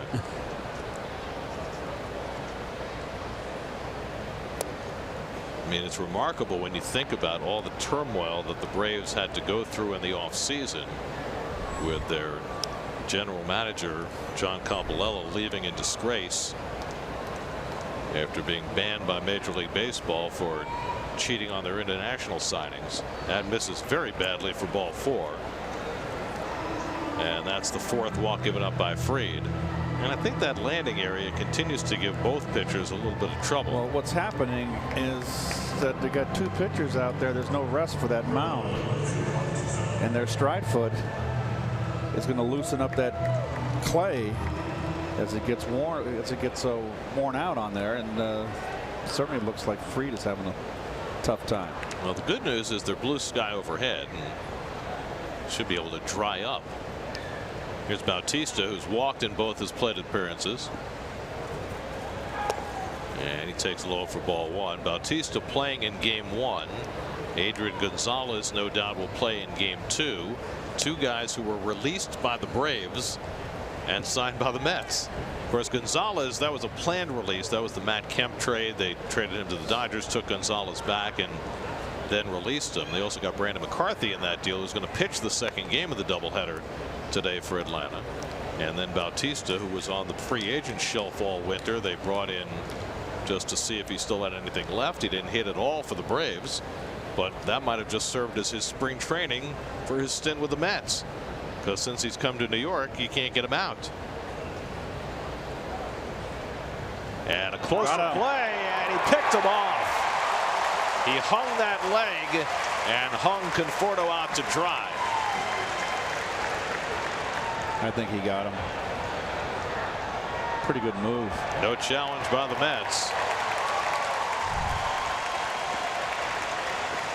He wasn't stealing. He just froze. Like indecisive. It's that leg hang like Andy Pettitte used to have. Yep. And that's no balk. That's a good move. So 2 out and nobody on. And now 2-0 to Bautista.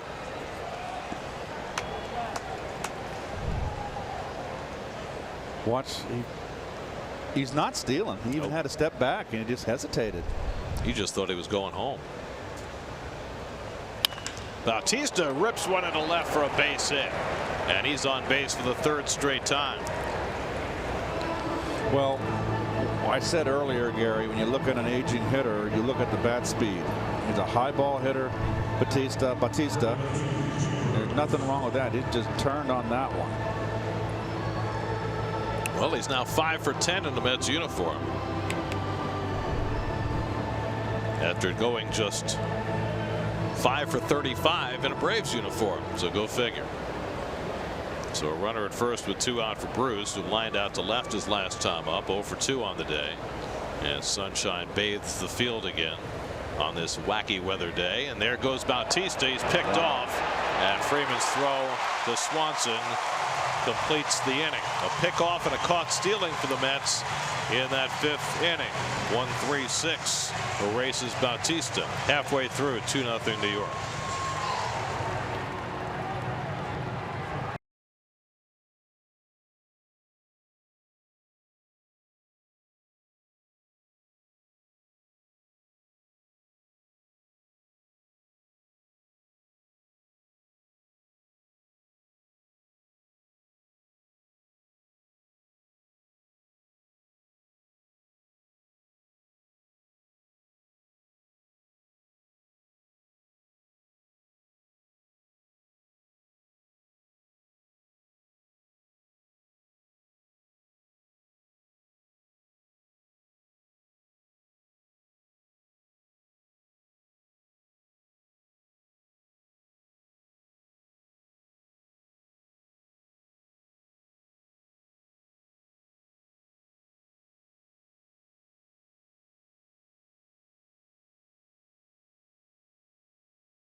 And opinions from today's game on Mets blog, presented by Citi, featured on SNY.TV. Home 5th inning on Wood right now is a lovely Memorial Day afternoon. Mets have a 2-0 lead. Dansby Swanson leads off, goes after a first pitch slider from Jacob Degrom.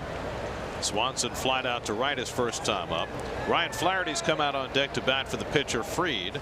They've got Jesse Biddle, the lefty, up in the bullpen. So Fried looks like he's done after 5.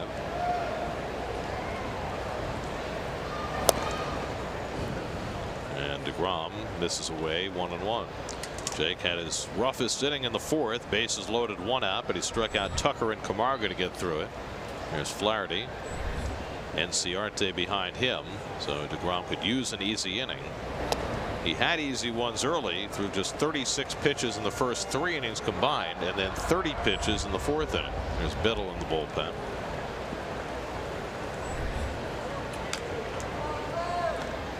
Jake has walked 2, struck out 4, given up 3 hits this afternoon. And the sun sweeps across the field as that pitch is thrown. That's the radio voice of Gary Cohn, folks. Sun, the description, sweeping across the field. Well, it was cloudy, and then here comes the sun. Do do do do. And Swanson just got a piece to hang in there at 2-2.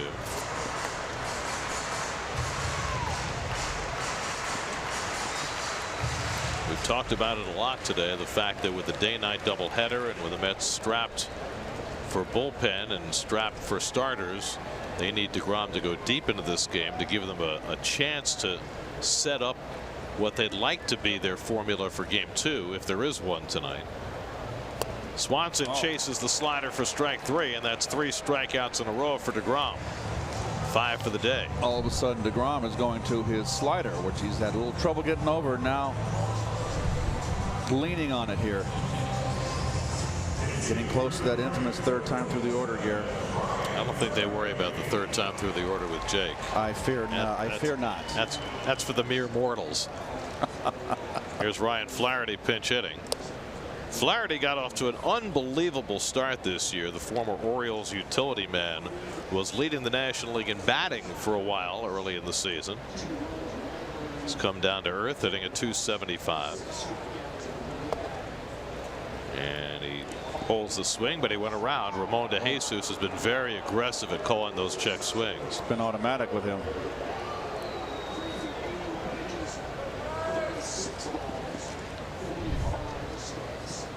Is this a swing? No. That'd be hot.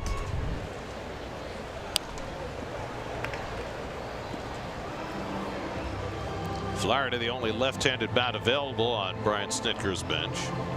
They are short a player for this game because they did not disable Ronald Acuna before game 1. They got back the MRI results after the game began. So they only have a 3-man bench for this game. And Flaherty shoots one to left, but Bautista is right there. 2 out.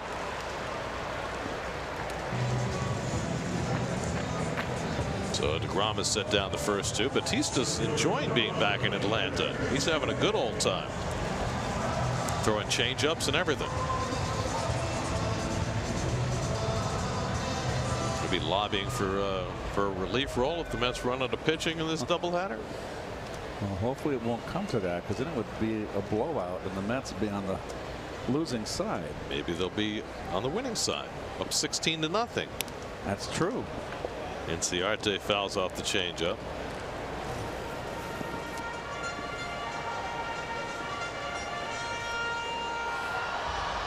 And what do we got? Third base umpire walking in. Was there a question about catcher's interference there?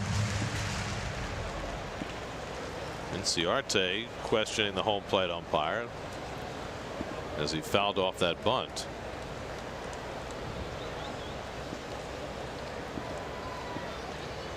Well, whatever questions there were have now been answered, apparently.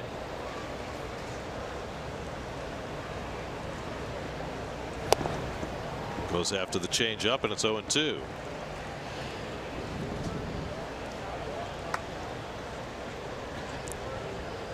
It's that foul ball went off the home plate umpire, Hunter Wendelstedt. That's what the delay was.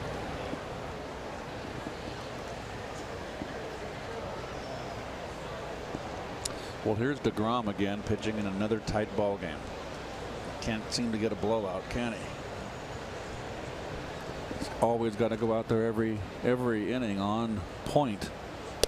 And he ties up Inciarte for strike 3. Blew him away with the fastball inside. He's got 6 strikeouts through the first 5 innings. We now have an official game in Atlanta.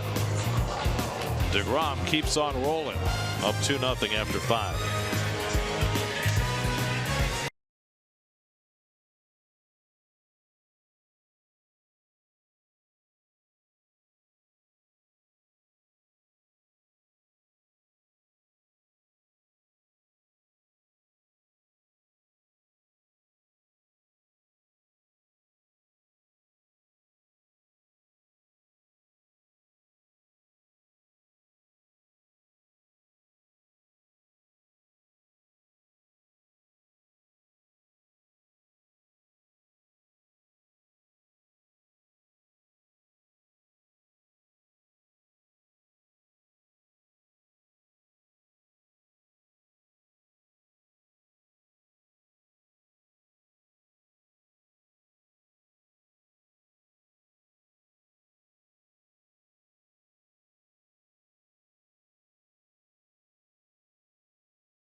That's going for their 4th straight win. Meanwhile, Jesse Biddle is in the game for Atlanta as we go to the 6th inning.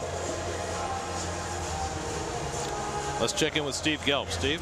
Well, Gary, as we told you earlier, the Mets are doing a really wonderful thing on this Memorial Day, hosting families of fallen soldiers. And I'm with a man named Samuel Dingler, whose older brother, 3 years older brother, Joshua Dingler, passed away in Iraq in 2005. He was just 19 years old. And before we get into some of the specifics, can you just tell us about your brother and what he was all about? Joshua was one of the best guys I ever knew. He always wanted to protect the little guy, either by helping the little guy grow up or by taking care of the guys who were messing with him, speaking as the little guy. And so he always wanted to just help out, take care of people. I remember that he was always wanted to be a soldier, even from the time he was a kid. And then as he grew up, that didn't change. And so he knew who he was and what he was going to do. And he was very proud to do that particular job. And Samuel, to that end, he enlisted when he was 17 years old, you told me, in 2003. But you told me if he could have enlisted 2 years earlier after 9/11, he absolutely would have done that. What was his level of commitment, as you remember seeing it, to that particular cause? Joshua, basically, as soon as 9/11 happened, as I said, he'd have enlisted the very next day if it would have been possible. But he was as committed as you could be, and he had never had any doubts or questions about looking back. He loved the guys he was with, and he'd have done anything he could for them, and they felt the same way about him. Finally, Samuel, we were speaking about this earlier as well. Again, this is a day that sometimes people overlook what it's truly about. So if you could say one thing to people on Memorial Day, one thing that you'd like them to reflect upon, pause and think about, what would that be? Remember that it's not just faceless people and numbers on a screen of people who died. It's actual people with families and kids and mothers and brothers and all these attachments, giving up their own freedoms, their own choices, and signing that dotted line saying, I'm going to do this no matter what it takes, no matter what it takes me. And they know that it's a lifetime commitment, and they don't hold that back. They give everything, even up to themselves. Samuel, I can't thank you enough. I know how difficult this must be. And just know that all of us know, appreciate, and are grateful for everything that your brother and your family has sacrificed. Thank you so much. Thank you. All right, Gary, back up to you guys. Well said, Steve, and well said, Samuel.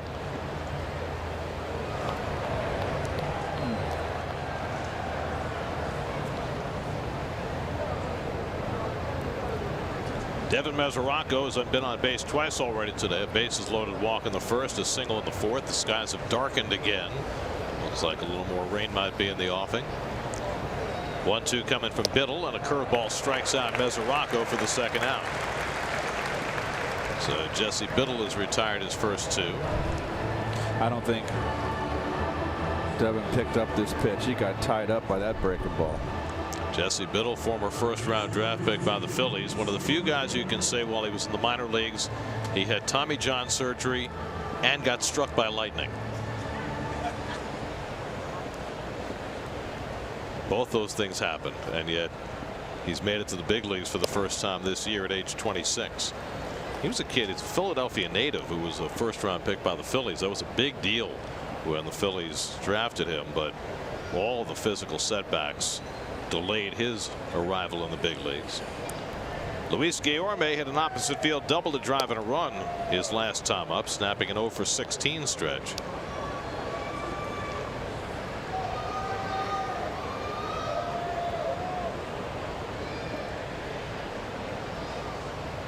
Man, this has been a weird weather day. We've had bright sunshine, we've had rain. It's now gotten very dark again. The lights are on in the ballpark. It's usually what happens when you have a tropical storm, Garrett. Tropical depression. But we're inland, Keith. We're in Atlanta. Yeah, it breaks up, and we're going to get it later. Taken the other way, and Guillorme's got another hit. Well, you talked about it right from the start from Guillorme's first at bat, Keith. Why in the world do you play this guy with the shortstop up the middle when that's the kind of hitter he is? Yep. It's hard to believe, and it's just like so easy for Guillermo to just hit the ball that way. I mean, you got to play the shortstop right where that ball was hit. And look at Swanson's reaction. It's almost like he knew that he should have been over there. Well, but it's not his call. It is not his call, and I don't know what to tell you. So, and I don't have all the data in front of me, and I can just, by watching Guillermo hit, since he's been called up, I know exactly what kind of hitter he is. You would just play him all the way, even your outfielders to the opposite field. Yeah, you'd play him like a right-handed pull hitter. Rosario's 0 for 2, grounded out and struck out. And Ahmed takes a fastball strike, 1-1. So Guillorme has 2 hits today, a double and now a single. Both hit to left field, and the rain is starting to fall again. Is it? Yes, it is. I don't see it. Look at the umbrellas opening in the stands right below you. Smacked in the air to right field, and Markakis is right there waiting. That retires the side. Biddle puts up a 0 at the top of the 6th. Degrom heads back to the mound for the bottom of the inning with the Mets still up 2-0.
This Memorial Day, I am remembering Army Sergeant Michael J. Martinez.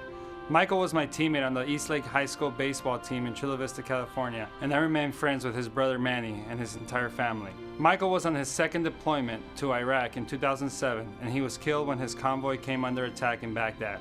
He was 24 years old. His son Landon was 1 at the time. The baseball field at our high school and the street in Chula Vista are named in his honor. This Memorial Day, we honor the men and women who have made the ultimate sacrifice for our country. Just a wonderful job by the Mets players today, remembering what Memorial Day is all about and remembering those who are close to them who have lost their lives in service to our country. Meanwhile, it has begun to rain again, and this time there's no hesitation. They're going to cover the field, even though, again, it looks like this shower is going to be a very short duration. Again, there's blue sky off to our left. But Jacob Degrom took a warm-up pitch, and he experienced a little bit of slippage at the front of the mound, and that might have been what induced the umpires to decide to cover it. So we're going to have a rain delay, although again there's dark sky to our right where the rain is moving out, and there's blue sky to our left, which means that it should be gone very quickly. The first time they did not cover the field. They merely took a moment and then waited for the shower to pass, and then later did some work on the mound in the home plate area. Now Degrom, keep in mind, is at 5 innings and 80 pitches, and you know, if this is a 10 or 15-minute rain delay, it shouldn't really affect him at all. But if it's much more than that at this point of the game, then you start to be concerned about him being able to stay in. And of course, with the day-night doubleheader scheduled, the Mets very badly need for Degrom to go deeper into this game, if at all possible. Well, the grounds crew did a wonderful job getting the tarp on the field instantly. They're done. They're going to have to just nail it down now. Well, again, there's blue sky that is almost overhead, so this shower may be done right now. We're going to take a break. We'll come back, see if they're going to take the tarp right back off the field. Mets are up 2-0 in the 6th. We'll be right back.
most important. If I went out to the mound and read a guy's face or saw his body language, I would say, okay, he's tired. I didn't need a pitch count to tell me that.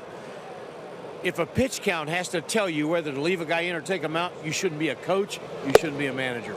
Say he's tired. Just the look on the face. What else do you see? Well, you look at mechanics. You see if the elbow's dropping down. You see if he's starting to labor a little bit.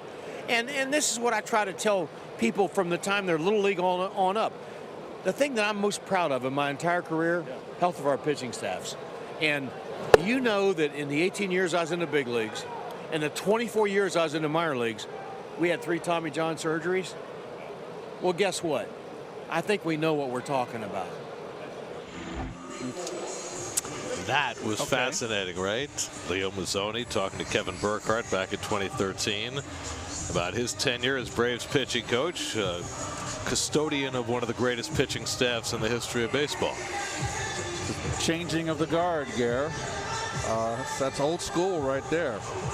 I love the fact that he basically was saying eyes on as opposed to numbers.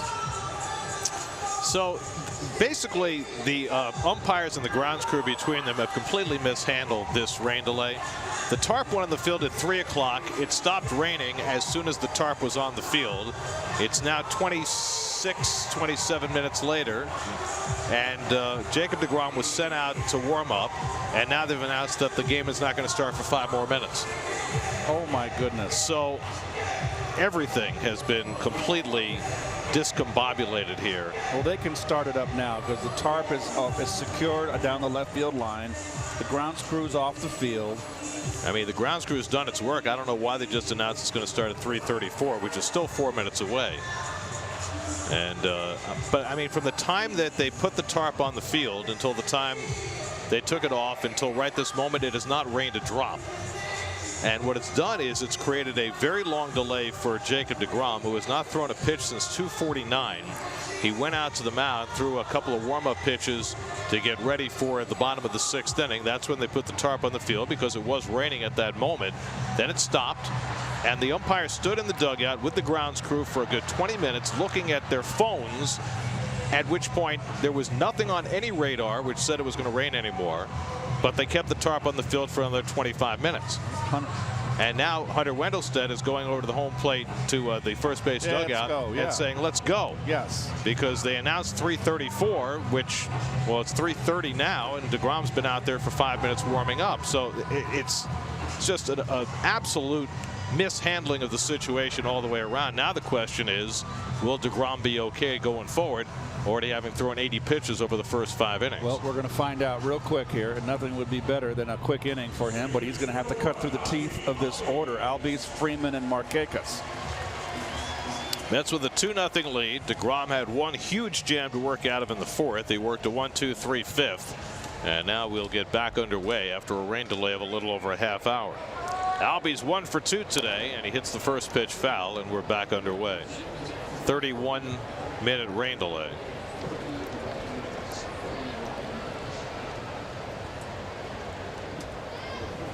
Albies had a base hit on a fastball in the first inning. His second at bat, he saw no fastballs, and he doesn't see one here as he pops up the changeup into shallow center. And Conforto comes in looking through the sunglasses now as the sun is shining brightly, and that's the first out. Well, from the opening pitch, first pitch fastball, base hit to right field to Albies. Nothing but secondary pitches since, much like Syndergaard you mentioned earlier, Gary. Now here's the tough out. And Degrom very happy to be facing Freddie Freeman with the bases empty. Freddie has walked and singled to right today in his first 2 plate appearances, and takes one at his feet for ball 1.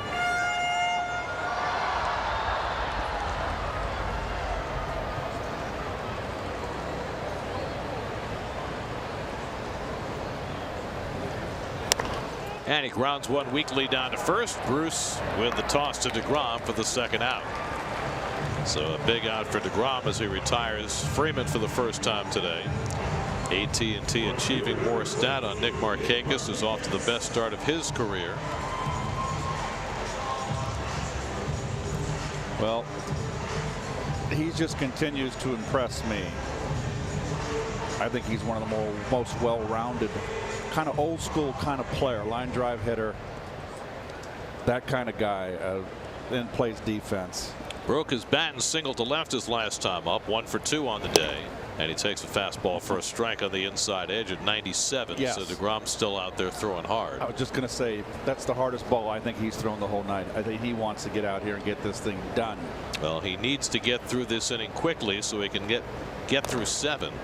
The word Mickey Callaway gave us before the game is that he'd be allowed to go a full complement of 115 pitches today to try and get as many innings as possible to give the Mets a better chance to set up their pitching for game 2 today. A game where they do not really have a starting pitcher. It's going to be some combination of Seth Lugo and P.J. Conlon and who knows who else, if Degrom can get the Mets deep in this game. 0-2 to Markakis, and he just missed with a changeup. 1-2. Tyler Flowers would be next.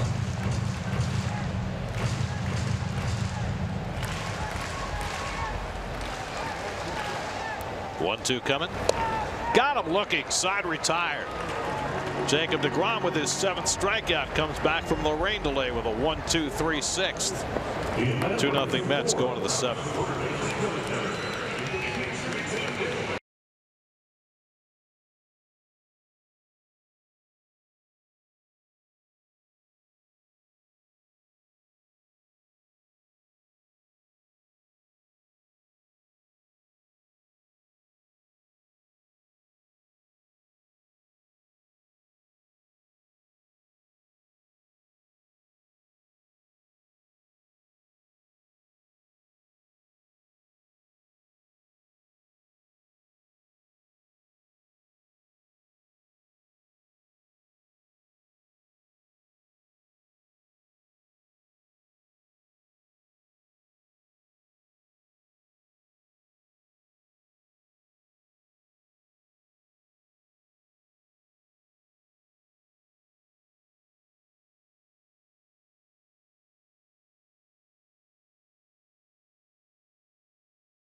Memorial Day, USAA honors our fallen heroes.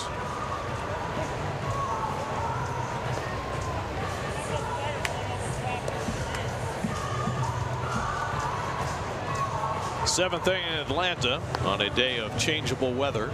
The sun is shining, and it's been shining on Jacob Degrom again today. 6 scoreless innings, and he'll take a turn at bat leading off in the 7th.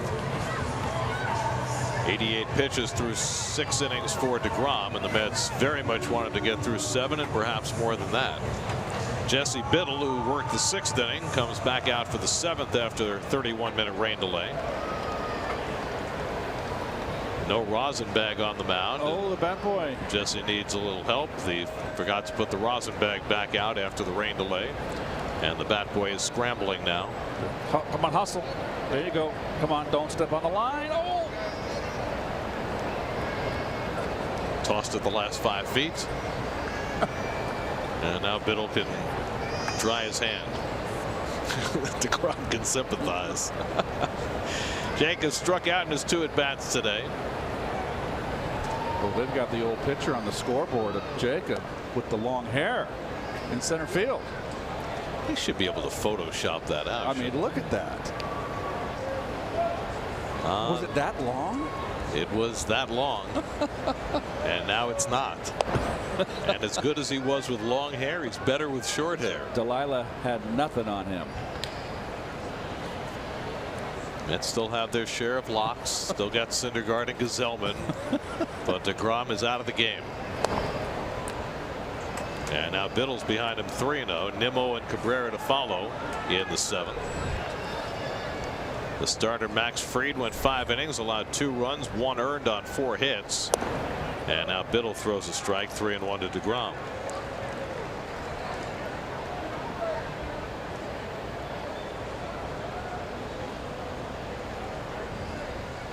And Jake takes a rip, full count.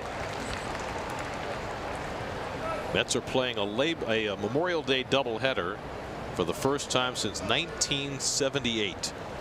Used to be everybody played doubleheaders on Memorial Day.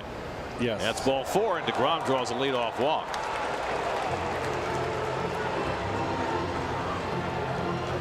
Let's answer our Verizon trivia question. 4 players in Major League history to homer as a teenager and after turning 40.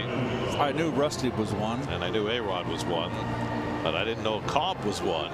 Guy was not known for hitting home runs. How long did Kranepool play into his 40s, Ed? No. Okay. Started when he was 17. Right. I think he was done by the time he was 36. Okay. Here's Brandon Nimmo. And Flowers doesn't catch it cleanly, but get out of the way, ump. The home plate umpire Hunter Wendelstedt had that ball between his feet, but Degrom wasn't going anywhere.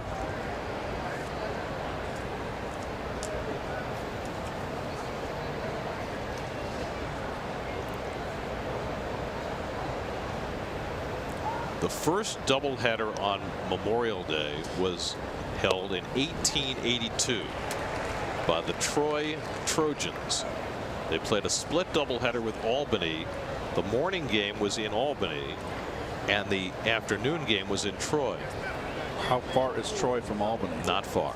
Okay. Just a few miles down the road. That whole Troy, Schenectady, Albany area. 2-1 to Nimmo. There was at least one doubleheader on Memorial Day from that year in 1882 for the next 90 seasons, until there was not a doubleheader on Memorial Day in 1973. There was a time when every team played doubleheaders on Memorial Day. The last year that happened was 1957. Good changeup by Biddle, and it's 2-2 to Nimmo. But since 1981, there have been only 4 Memorial Day doubleheaders. This would be the 5th. Times have changed. Doubleheaders very much a thing of the past. Yes, they are. I used to like doubleheaders even when it was smoking hot. I always felt, Gare, I always played 2. And with the great majority of my career. And I always went in with a positive attitude that I could come out of that doubleheader with 6 hits. That was my goal. That's a very positive attitude. I mean, Ted Williams did it last day in 1941, going for 400. That's right. Curveball drilled to right field, but it stays up for Markakis. And Nimmo is retired. Good base running by Degrom as he gets back. That was a shot hit by Nimmo, but it's the first out.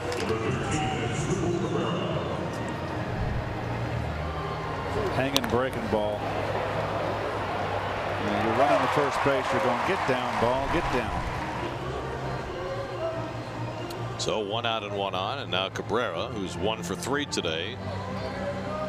Swanson made a nice play up the middle to throw him out his last time up. Mets have just 5 hits today, but it's been enough for Degrom so far. Question is, how far can Degrom go, and can the folks behind him hold a lead? Get all the reactions, comments, and opinions from today's game on Mets blog, presented by Citi, featured on SNY.TV.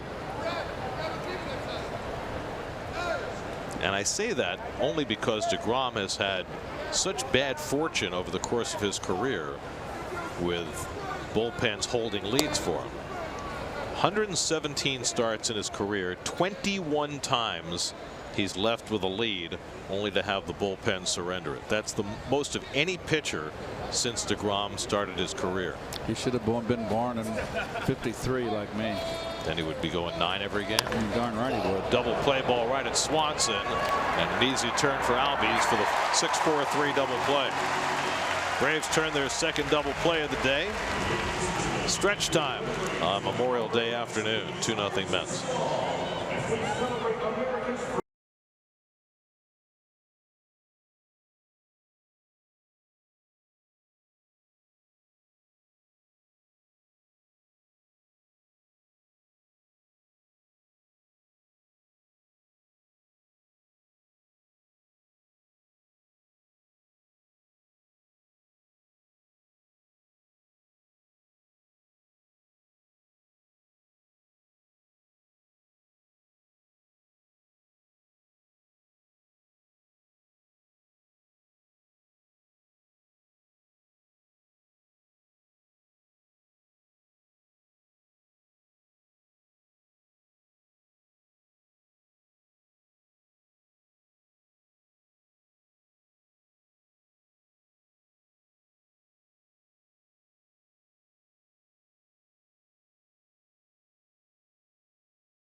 America, land that I love, stand beside her and guide her through the night with a light from above, from the mountains to the prairies, to the oceans, white with foam. God bless America, my home, sweet home.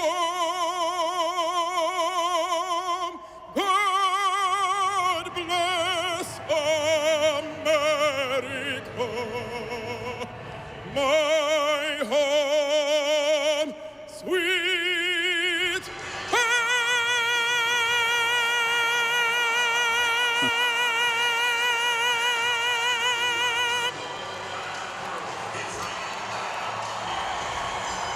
It is always such a tremendous treat to come to Atlanta and hear the incredible voice of Timothy Miller. And if that doesn't bring a tear to your eye, I don't know what will. I love the way he always holds that last final note. Makes me want to run out and buy opera tickets. He's awesome. He really is. Jacob Degrom takes the mound for the bottom of the 7th. 17 scoreless innings against the Braves this year, 6 today. Tyler Flowers hits his first pitch to center field and hits it well. Conforto back. It's over his head and out of here. Tyler Flowers leads off the bottom of the 7th with his 3rd home run of the year and his 2nd in 2 days to dead central.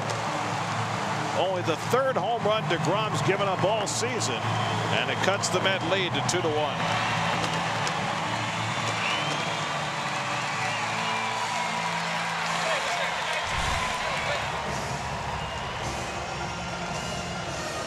I'm thinking that might have been a hanger, Gare. Yep. Slider right in the middle of the plate. Oh, I love it. I love his spirit. Oh, he's angry. First run he's allowed against the Braves this season. Now Preston Tucker takes a strike. So Degrom gives up just the second run he's allowed in his last 39 1/3 innings.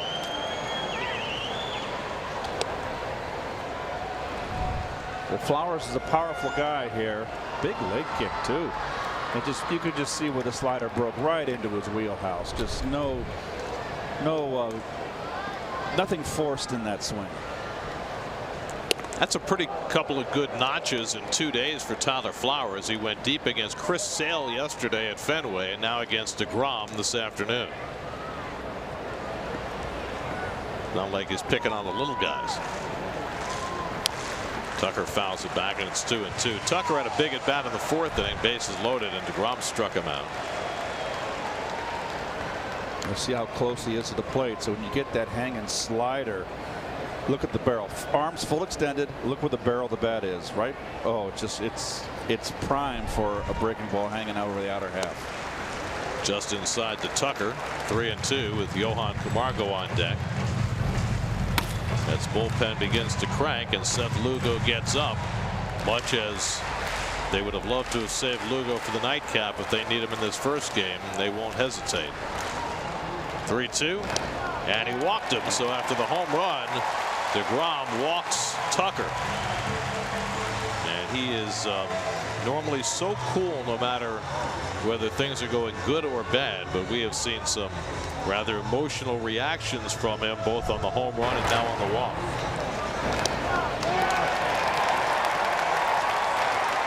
Tried to backdoor him right there.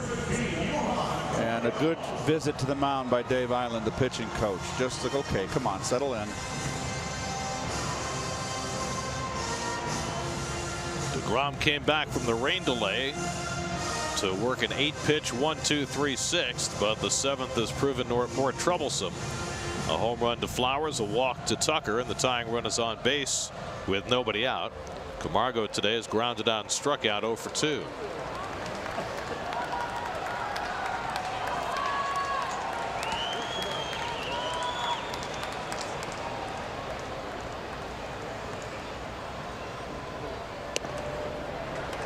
Change up off the plate for ball 1.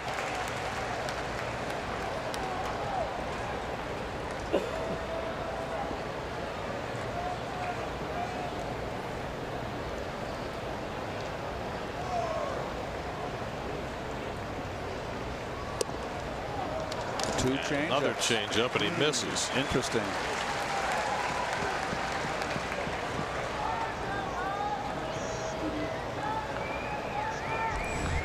Dansby Swanson, the number 8 hitter on deck. Pitcher spot behind him. Sam Freeman up in the Braves bullpen. 2-0 to Camargo, and he fouls away a fastball. 2-1. Degrom trying to get settled back in. A double play would be what the doctor ordered. He's gotten one of those already today. That was back in the first inning. Markakis' sharp grounder turned into 2 that got him out of a jam.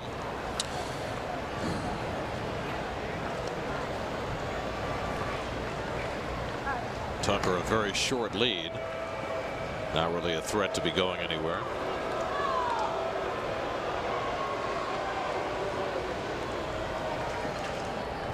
The guy talking over his shoulder could steal a base. It's Eric Young Sr. Yes. Both senior and junior, both terrific base stealers. Camargo hits it sharply off the glove of Cabrera and rolling into right field. Tucker goes to third, and the Braves have the tying run at third with nobody out.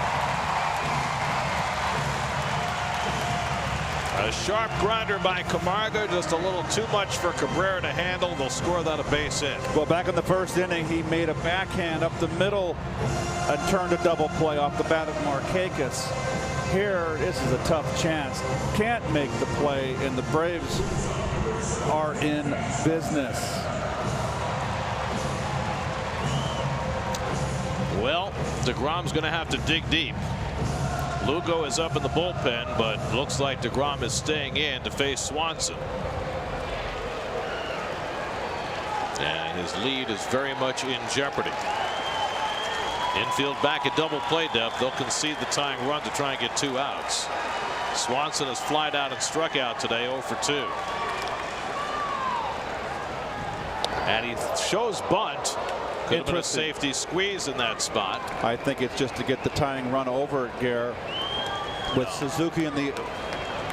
I'm sorry, the go-ahead run in scoring position. You got Suzuki in the on-deck circle, followed by top of the order. Kurt Suzuki on deck to pinch hit.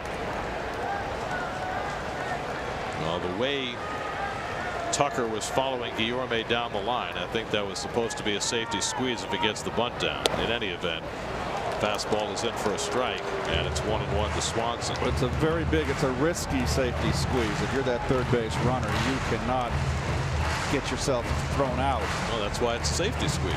Well, I've seen guys mess it up. I mean, you don't have to run if you don't think you can make it. Exactly.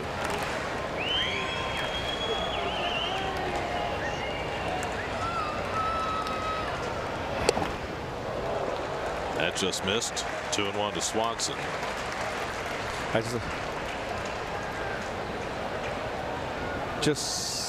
just see a little bit of tiring in Degrom here. You see his mouth open after that pitch, taking a couple breaths. Let's see if he can push through this inning. Up over 100 pitches for the day. And Swanson takes a changeup for a strike. And it's 2-2. Jake has thrown as many as 110 pitches in a game this year. He's at 103 right now, and he could really use a strikeout. He's already struck out Swanson once today. He has 7 for the day. Swanson, a .367 hitter with runners in scoring position. Oh, he almost balked. Almost. That could have been a balk. He started and stopped.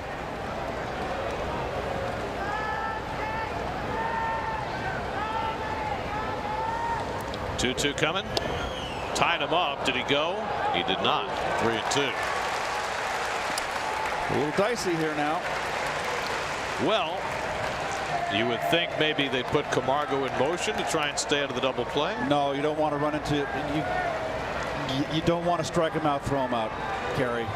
I don't send him here. Of course, if you I'll take a double play and tie the ball game. Minimum. Not going, and Swanson fouls it off. Hanger. So Degrom's starting to hang some of those sliders.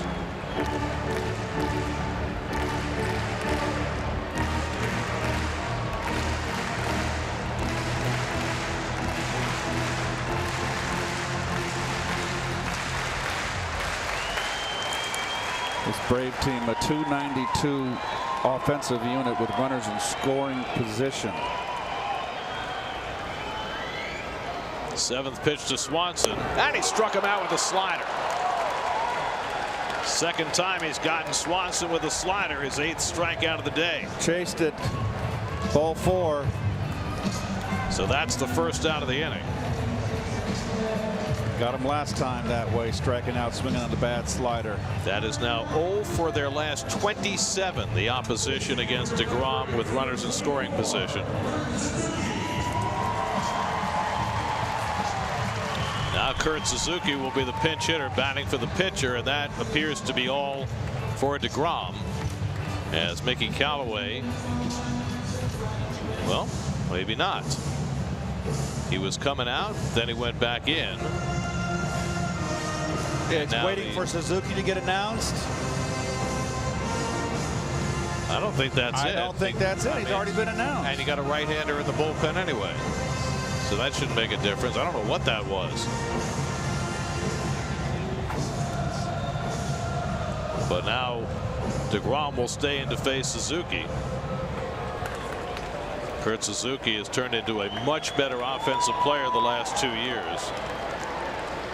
Mets will play back up the middle for the double play.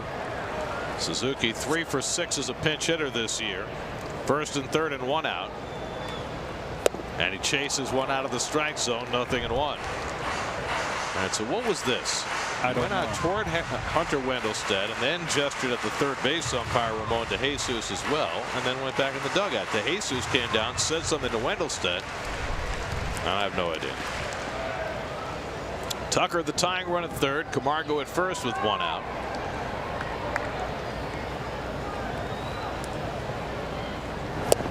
Another slider. That one missed.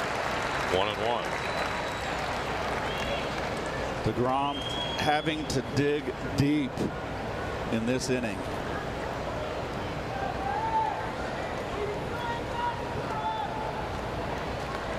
Digging deep is like a steam shovel.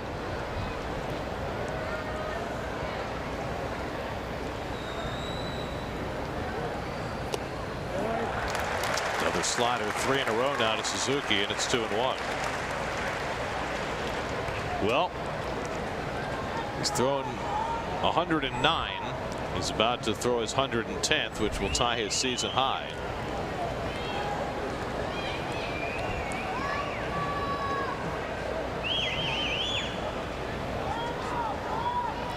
Looking for something Suzuki will hit on the ground to try and get the double play.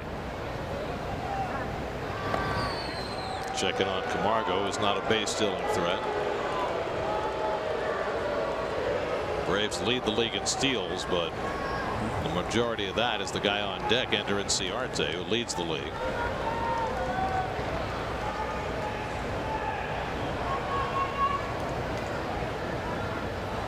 Big pitch. And Suzuki goes after the changeup, and it's 2-2. Oh, here. Pull a rabbit out of your hat, and it wasn't the wrong hat. What a beautiful pitch. Hitters count. Almost swung out of his socks, thinking he was getting a fastball. Got the changeup, and now it's 2-2. Let's see if he can put him away. Fastball up. 2-2 coming. Popped it up in foul ground. Bruce coming over to the barrier, but not enough room. Not a lot of foul territory here in SunTrust Park. I almost said Turner Field. I did that once already today.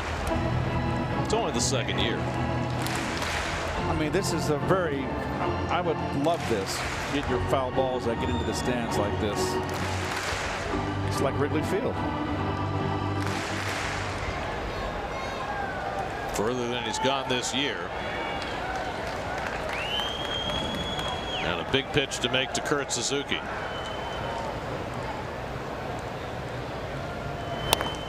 Another foul ball. This one's out of play. That was a changeup and almost kind of a, don't want to walk him. Don't want to go 3-2. Well, Lugo is all warmed up and ready to go. But Degrom has found his way through so many of these jams. Yep. Mickey Callaway's counting on him to get through another.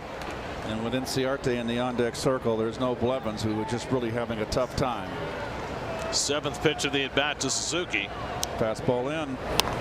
And he got jammed and fouled it off. Well, he's making him work.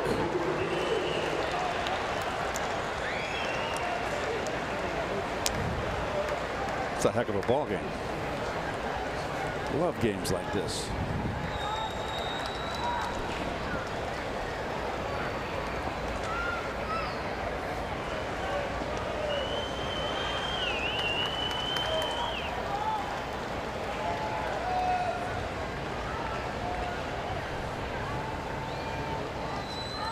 Two. High fly ball, not very deep. It's not enough. Rosario back. No tag at third by Tucker, and that's the second out.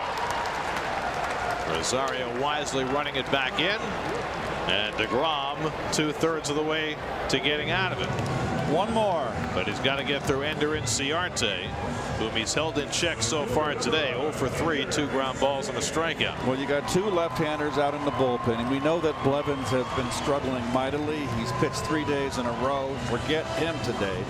And you're not going to bring in Conlon in a situation like this with the bases loaded. If it's anybody, it's going to be Lugo, who's been great against left-hand hitters. I mean, they're hitting under 100 against him, but I think that Mickey has enough faith in Degrom's ability to find his way through these jams. Whether it works or not, it's the right move. And it gets you to the 8th inning, and you can go to your bridge instead of Lugo when he starts the game too. So this is huge. First and 3rd and 2 on NCRT. It's a weak ground ball. Cabrera comes in to get it, and Degrom finds his way out of another jam. An absolute master at extrication.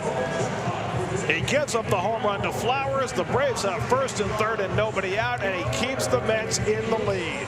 He is unbelievable. 2-1 New York as we go to the 8th.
All right, Gary, we are watching an ace pitcher at the height of his craft. Jacob Degrom has just been spectacular, and again today, a bases loaded jam. He got a couple of strikeouts, and then with the game on the line in the 7th, they were able to work out of a 1st and 3rd nobody out situation. Opponents now 0 for their last 29 with runners in scoring position. Veteran Sam Freeman on to pitch in the 8th inning for Atlanta. And Michael Conforto takes a strike. Well, that was all guts right there, and I didn't say it on the air, but I just think that Degrom, after the walk, was gassed, and not because he can't go 9, he's not conditioned to, but he just gutted that out. My goodness, that was just brilliant performance. You got Swanson swinging on a slider. After a long battle with Suzuki, got him to pop up, and then NCRT first pitch ground ball, and Degrom somehow found his way through. Conforto today 0 for 2 and a walk. Mets have had just 5 hits this afternoon. Max Fried went the first 5 innings for Atlanta, gave up 1 earned run, 2 runs overall on 4 hits. Jesse Biddle 2 innings, no runs, 1 hit. And now Freeman, a 3rd consecutive left-hander, to the mound to face Conforto leading off the 8th. And he fouls one back this way. Jose Bautista on deck, and then Jay Bruce for the Mets. Freeman already in his 27th game. Braves are playing their 52nd game, so he's been in more than half of them. Always a guy who's walked a lot of hitters. This year 14 walks in 20 and 2/3 innings. And he strikes out Conforto with a changeup for the first down.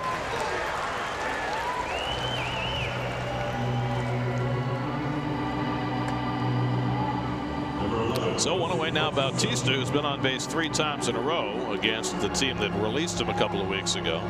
2 walks and a single for Jose. He was picked off and caught stealing in the 5th inning. But he has 5 hits now in 10 official at bats as a Met.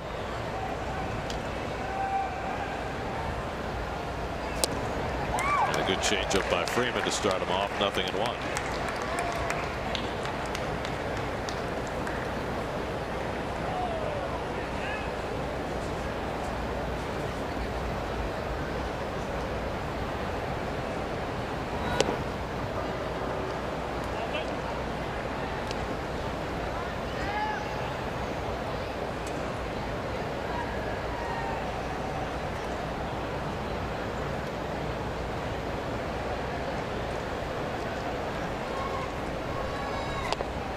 Three changeups in a row, and he gets ahead 1-2. He turns it over too, Gary. It's got a little screwball sink to it. Tug McGraw, John Franco type. More tug. And again, he goes right back to the changeup to strike out Bautista. Back-to-back strikeouts for Freeman to start the 8th.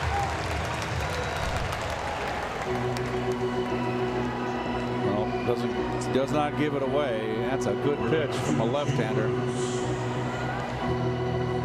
See his fingers spaced on that ball. No giveaway in the motion. Good pitch.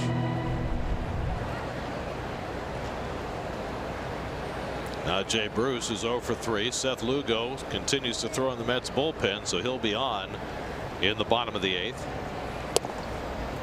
I think especially considering what the weather forecast is for tonight, and it's kind of ominous, that Mickey's got to go with his best guy. Got to win this game. Yeah. And you've lost 3 out of 4 in Milwaukee. You got to get a W here, not go 1-4 in the trip. And most importantly, you got to get a win when Degrom pitches, especially when he's pitching this well. Somehow the Mets are only 5-5 Degrom starts this year, and you know you got to win the game. And if there's a game tonight, they'll have to figure that out. Good fastball by Freeman, and it's 1-2 to Bruce.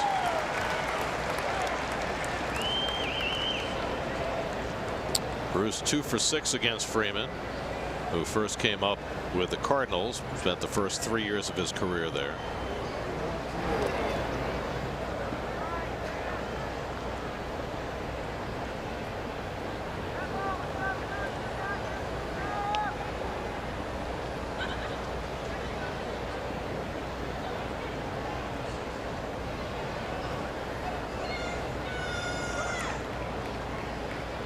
Two coming.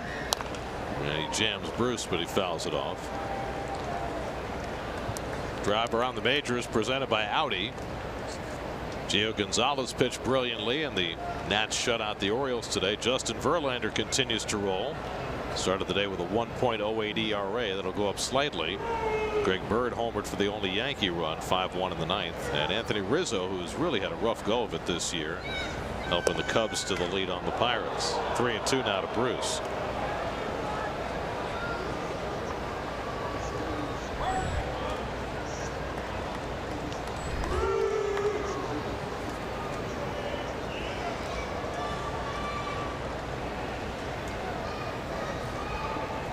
Three-two coming, and he struck him out with the changeup.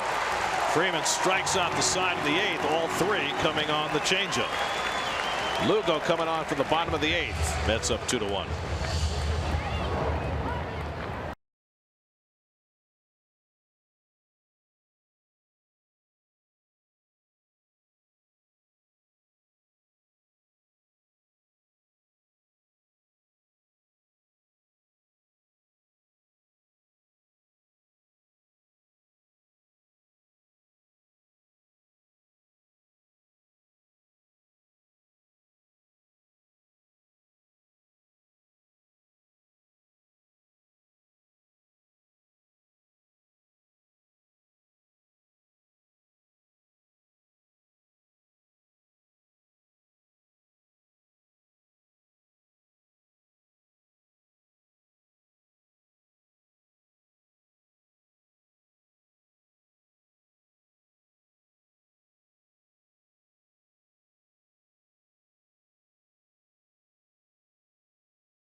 on the go on any device with live streaming presented by Verizon. Just visit SNY.TV or download the NBC Sports app today for live streaming coverage of every SNY Mets game. Well, Seth Lugo's on a pretty fantastic roll of his own as he takes the mound for the bottom of the 8th. Well, he's got a considerable scoreless streak going for him right now with 17 innings. Ozzie Albies leads off the home 8th inning. Bunts it. Lugo off the mound. The barehand play. Wide throw, and off the bag is Bruce, and Albies is safe. Lugo had time, but he rushed the throw, and Albies is aboard with an infield hit. Pretty good bunt. Needed to get it more down the line. Good idea leading off an inning down a run. And Lugo makes a beautiful barehand. I think you see his back foot slipped there. Came out from under him as plant foot, like a little slip. That probably was the difference right there. And Jay really got caught off balance. I don't think he could have stayed on the base. Just lucky this ball didn't go into right field. That's the key, because otherwise Albies might be on third. Here's Freddie Freeman. Albies has 6 steals this year in 8 tries. But you have to figure he's going to stay put with Freeman up there. That hole open on the right side. Well, you've got the meat of the order here. Freddie's 1 for 2 and a walk today. Tying run at first, nobody out. And he hits one in the air down the line, foul. It's always fun to watch the good hitters, the clutch hitters, the look on their face and the way they dig in and get a little more set in their at-bats, Gary, when the game's on the line and big clutch at-bats late and close. You could just tell Freeman's ready to hit, be a tough out. Freeman 1 for 4 in his career against Lugo. And he takes the changeup off the plate, 1-1. Lugo pitched 2 perfect innings in Milwaukee his last time out on Thursday behind Steven Matz. Nick Markakis on deck.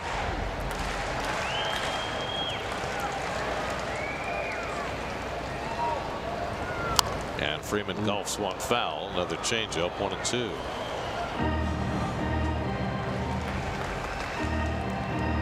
Lugo pitching in just his 20th game, but what an impact he's had. Pitching to a 1.72 ERA, 17 straight scoreless innings.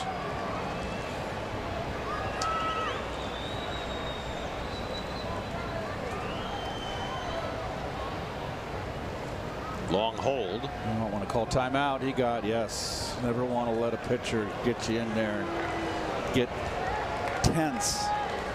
You start feeling tense, Gary, you immediately ask for timeout. Can we do that too? No, we're not. No, we're not allowed. No matter how tense we get.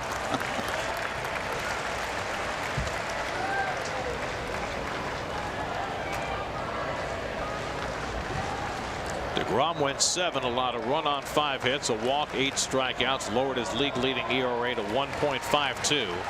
And the Mets bullpen hoping this time they can make it stand up. Don't want to run to 3-2. Freeman rips one into right for a base hit. Albies to second. He's going to try for third. Nimmo's throw to third base is offline. And the tying run is on third with nobody out. A 2-2 curveball, and Freeman was right on it for his second hit of the day. Well, there's times you come up and the game has got away from this. There's time you go up, get up, Gary, and you've got to move the line. And Freeman, beautiful hitting. And Albies never hesitated and shouldn't have with his speed. So I don't know what he hesitated for, but he can make it up with that blazing speed. Well, the Braves had first and third, nobody out in the last inning, but Degrom found his way through. Now it's on Lugo to try and do the same, with Nick Markakis coming to the plate. Markakis is 1 for 3, a broken bat single in the 4th.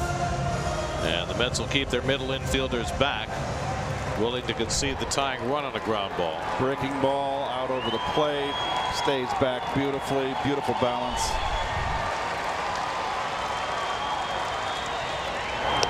And a first pitch curveball in for a strike to Markakis.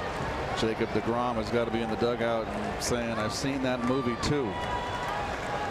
Over and over and over. Markakis has good numbers against Lugo, 4 hits in 10 career at bats. And even a fly ball in this spot would tie the game. Wouldn't take a very deep one to get Albies home. Markakis fouls it off, and now Lugo looking for a strikeout, gets ahead 0-2. You got the right-hand hitter Tyler Flowers waiting on deck. He homered his last time up, the only run of the day against Degrom. Markakis, a .298 hitter with men in scoring position.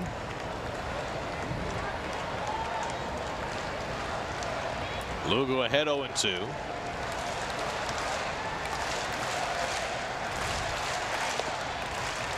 Too high with the fastball, 1-2.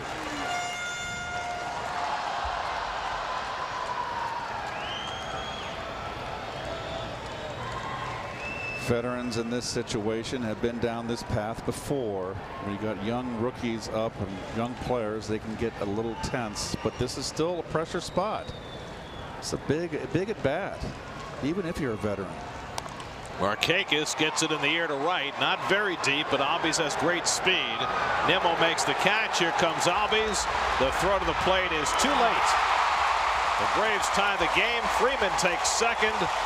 And it's 2-2, and Degrom will come away without a win yet again. Sacrifice fly from Markakis drives in the tying run.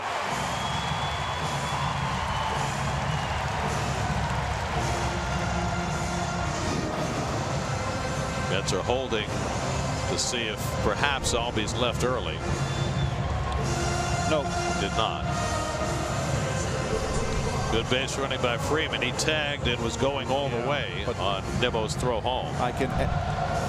Here's a pitch right here. Fastball. Oh, a little cutter in, and he just got enough of it out there. Good job by Markakis, his 36th RBI. So that's now 22 times in Degrom's career he's left a game in line for a win and will not get it. More than anybody else in baseball since he came into the league. And Lugo's scoreless streak ends at 17 innings. Now the Braves have the go-ahead run at second with 1 out of Tyler Flowers, who ambushed Degrom for a first pitch home run leading off the 7th. And takes a first pitch curve for a strike. Boy, Lugo likes to drop that hammer first pitch. A lot of hitters. He's been throwing that curveball much more this year than in the past. Feels he has better command of it.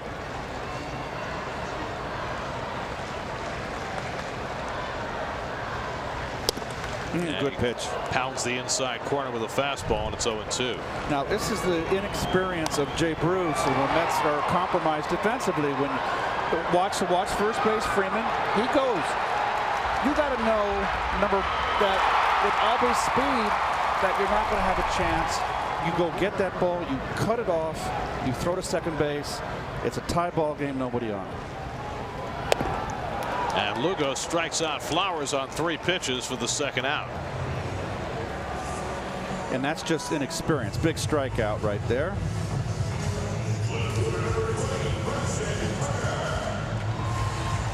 So now 2 out. And Preston Tucker, who's 0 for 2 and a walk today.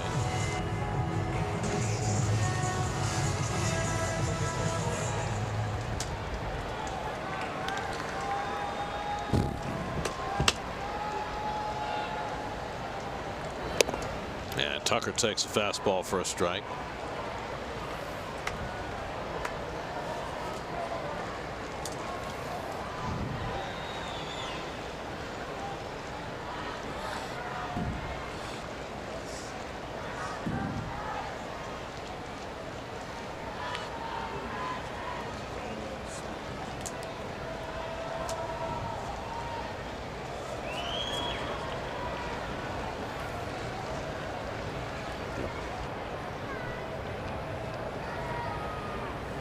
You know, Freeman broke right away in that sac fly. And that ball was hitting, you know, can of corn right field. Number one, you got to know the arms of your outfielders, but know your third base runner. Freeman broke just to draw the throw. I'm sorry, to draw the cutoff, and really sacrificing himself. And that is, okay, the right play if you're uncertain, if you got an average runner at third base. But either way you look at it, it was Mets inexperience on the defense there. Well, Lugo can make that a moot point if he can get through Tucker here and keep this game tied.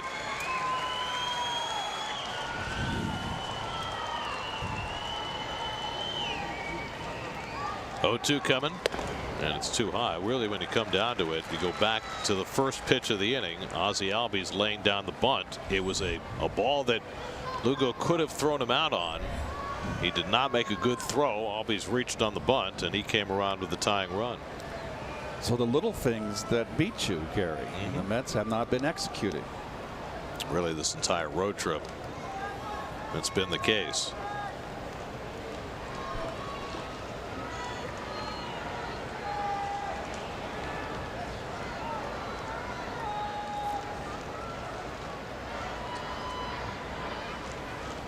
One and two to Tucker, and the backdoor curveball missed. 2-2. Now the galling part about it for the Mets is the work that Degrom did to get himself out of two enormous jams. I agree. And keep his team in the lead, and then poof, the lead disappears as soon as he leaves the game. Even with Lugo, who's been their best reliever on the mound. 2-2 coming.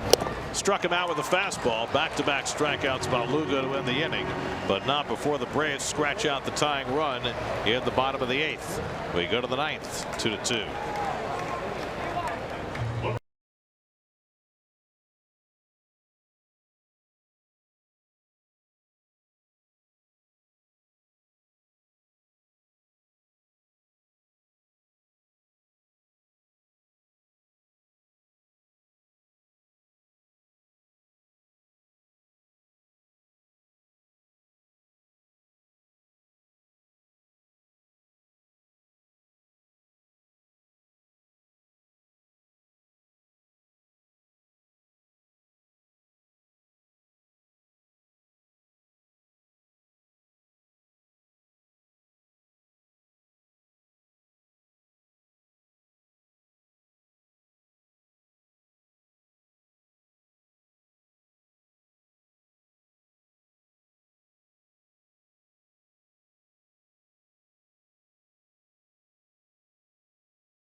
All right, guys, rookie right-hander Shane Carl has been a huge pleasant surprise for the Braves this year. Another big guy.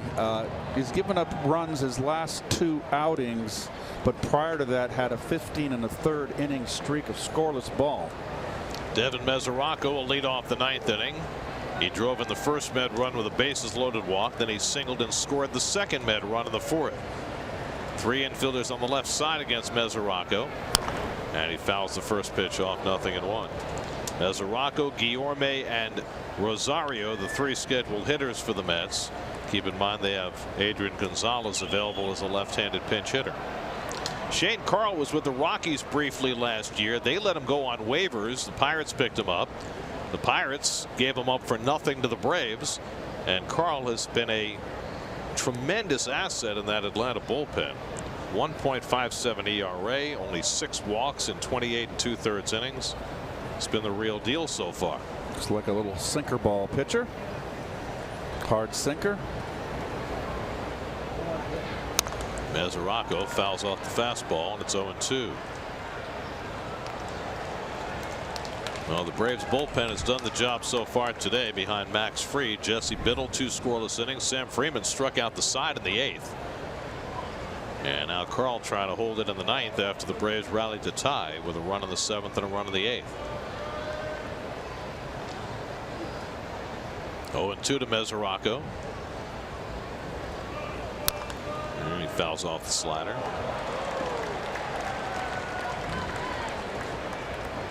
Shane Carl out of Long Beach State, 26 years old. Jerry's Familia up in the Mets bullpen. Lugo is due up 4th in this inning.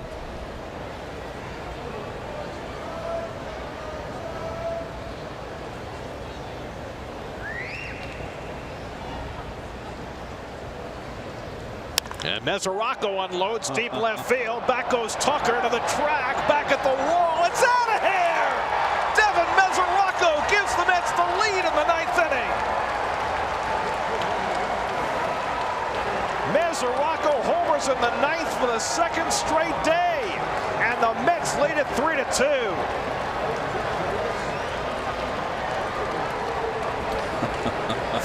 Home runs in just 46 at bats as a Met, and none bigger than that one to put the Mets back in front of the 9th. Wow. I love this guy. He's a hitter.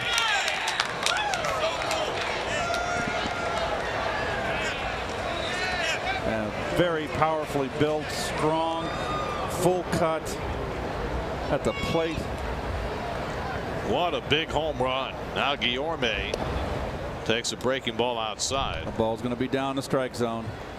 Oh, he tried to throw a little sinker away. Those sinker ball pitchers, when they try to throw that sinker to a right-hander on the outside corner, they get themselves in nothing but trouble. Only the 2nd home run Shane Carl has given up this year. So after all the disappointment of Lugo giving up the lead in the 8th, Mesoraco with the immediate response. That might have been a changeup, Gary, trying to turn it over. On an 0-2 pitch. Boy, Mesoraco, how enormous has his acquisition been for this team? He can hit. You said it. Yesterday in the 9th inning, got the Mets back to within a run with a pinch hit home run. And today in the 9th inning, he unloads again. He has driven in 2. He scored the other for the Mets today. Now Familia will have a lead to work with to try and get a save in the bottom of the 9th. Guillorme's 2 for 3 today, a single and a double. He's driven in a run, and he taps one on the ground to Swanson, who circles in to get it and throws him out, 1 away. Well, just to make a point again, Gary, 4 at bats from Guillermo, all to the left side of the infield, the opposite field. But now we have to work on you learning how to pronounce his name. Oh, Guillorme. Guillorme, that's right. It's an O. It's an O. Know why? I have a dear friend in Sag Harbor, and his name is Guillermo. So there's, I'm getting messed up. Guillermo is a lovely name, but Luis's name is Guillorme. Thank you. Here we go. I'll get it right. Here's Rosario, who's 0 for 3. And Abed swings at the slider and misses, nothing in 1. Well, you got a slider like that, and you want to throw your 3rd pitch, a changeup, 0-2 to a powerful anybody, not just the powerful Mesoraco. Well, especially to a right-hand batter. I don't understand. Well, this is interesting. Lugo is going to come out on deck. Could it be that he's going to go back out there and pitch in the 9th? Familia is up.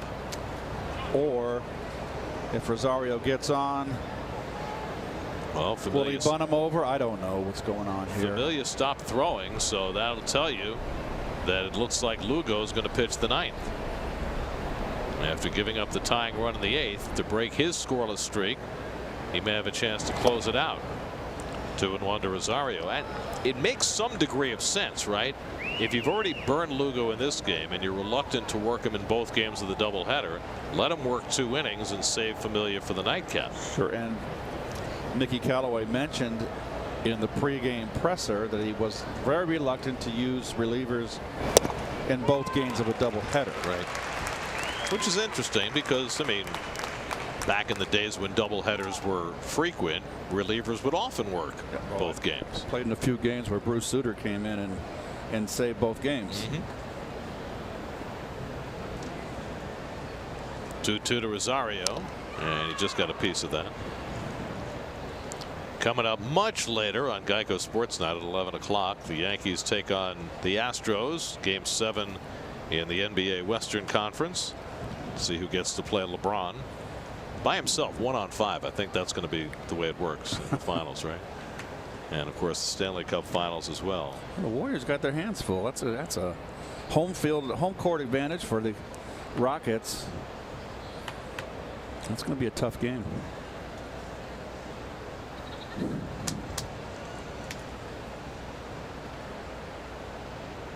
Rosario hitless in his last 9 at bats after a nice start to the road trip in Milwaukee, including a home run. And he whacks one to center field for a base hit. 97-mile-an-hour fastball, and Rosario goes up the middle, and he's got his first hit of the day. 97 miles an hour up and out over the plate. Big league hitters are going to hit that. So now Lugo can bunt. He was going to bat anyway, but now he can try and move Rosario along with Nimmo on deck.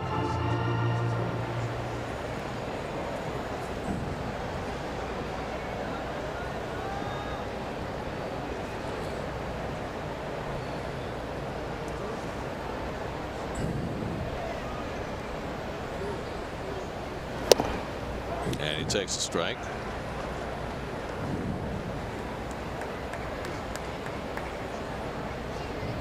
Seth has 5 sacrifice bunts in his career. They all came last season.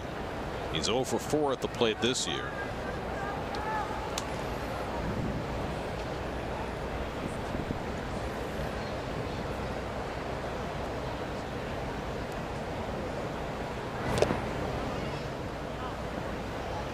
Ball and a strike.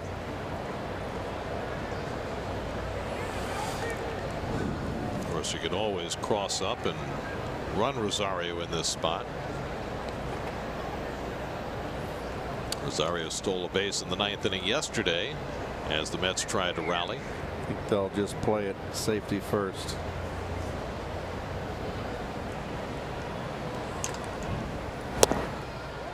Well, now Lugo down in the count 1-2. Mets have had some base running misadventures today. Conforto got picked off first base, and then Bautista got picked off and was caught stealing in the same inning. It was back in the 5th with Max Fried, the lefty, on the mound.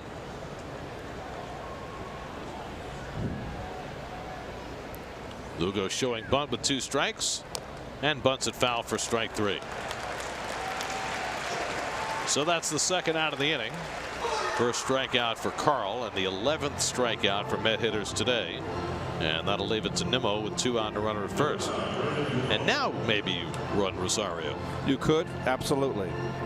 Top of the order if he doesn't get it. Hopefully there's not a 10th inning.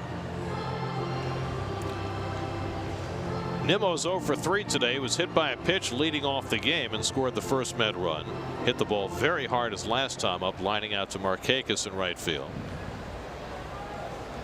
Looking ahead to the bottom of the 9th, it'll be the lower third of the order due up for the Braves. Camargo, Swanson in the pitcher's spot.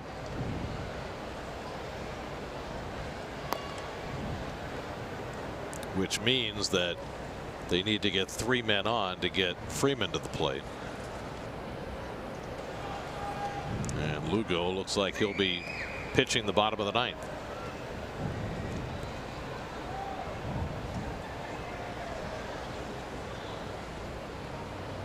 Rosario not getting much of a lead. And Nimmo fouls off the fastball, 0-1.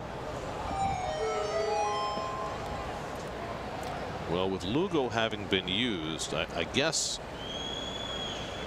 tonight's pitching plan probably starts with P.J. Conlon. Now the question is whether the Mets want to use what's now being referred to as an opener. Use a relief pitcher to start, maybe a right-hander, and then bring the lefty Conlon in.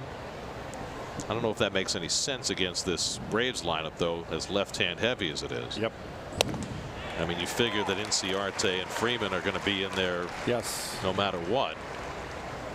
Probably Markakis too. There's no reason to but just run it. If you're going to go and run Conlon out there, run him out there. Yeah.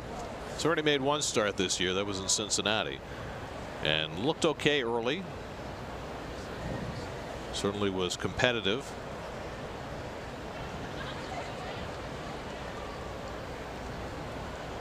Rosario runs. The throw by Flowers is too late, and Rosario's got the stolen base, his third of the year and his second in 2 days. So he's specializing in those ninth inning stolen bases. Well, in a tight ball game, Gary, yes. I'd like to see him do it earlier in the count. Neither team has had a hit with a runner in scoring position today. The Mets are 0 for 6.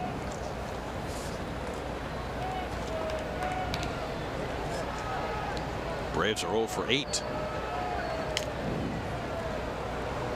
1-2 coming to Nimmo, and he struck him out with a fastball, and the inning is over.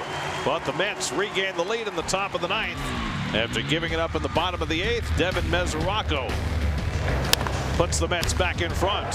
His 6th home run of the season. 3-2 New York as we go to the bottom of the ninth.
Ninth, they bring in Adrian Gonzalez for defense.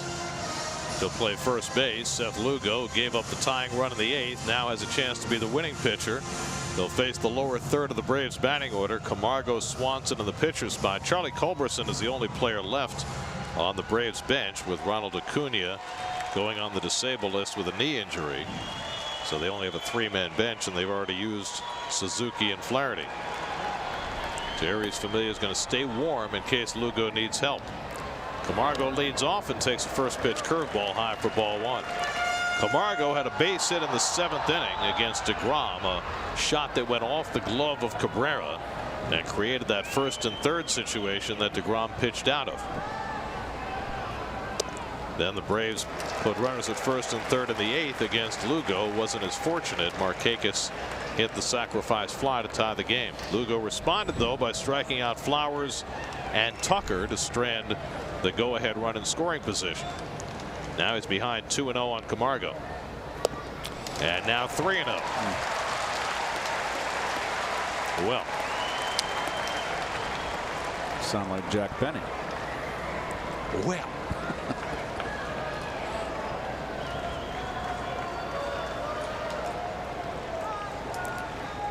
Well, you can be fairly certain Camargo is going to take a pitch here. Absolutely.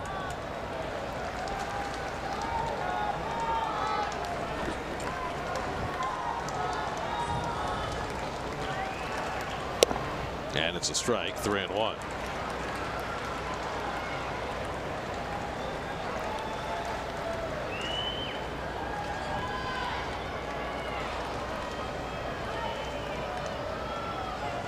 Three-one from Lugo, and he walked him, and the tying run's aboard. And here comes Familia. Dave Island. Oh, it's Island. I'm sorry. I thought it was. Yeah, I don't think if you're going to send Lugo to the mound for the ninth, you can't pull the plug on him that fast. You've got Swanson up, who's been struggling. The rule is when you're at home, you play for the tie. On the road, you play for the win. The philosophy behind that is that you tie the game, you're in the bottom half of the order. When you're on the road, you do not. You want to play for the win. That makes sense. Did I just explain that properly? If you're on the road, you want to take the lead, because if you tie it, the other team can respond and walk off. There you go. Thanks, Gary. Swanson has 2 sacrifice bunts in his 3-year career. So we'll see if that's what Brian Snitker has in mind. Guillorme is going to play in on the grass at third, and Gonzalez holding the runner Camargo at first. Charlie Culberson, the last man on the Atlanta bench, is on deck to pinch hit, and then Inciarte behind him. Swanson's 0 for 3 today, and he's not bunting, at least not on the first pitch, and he takes a fastball strike. Well, do you back up your corners after that? No, you do not. You gotta stay there. Where they're in right now. The first baseman holding the runner on. Third baseman in the cut of the grass, just inside the cut. Ron Washington, the third base coach for the Braves, flashing Swanson the sign. He's swinging.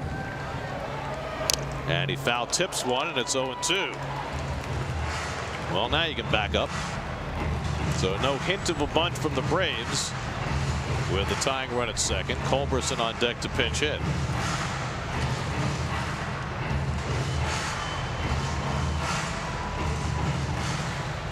Remember, he went down twice, Swanson, on breaking balls out of the strike zone. Degrom ate him up. And we'll see what Lugo has in mind here.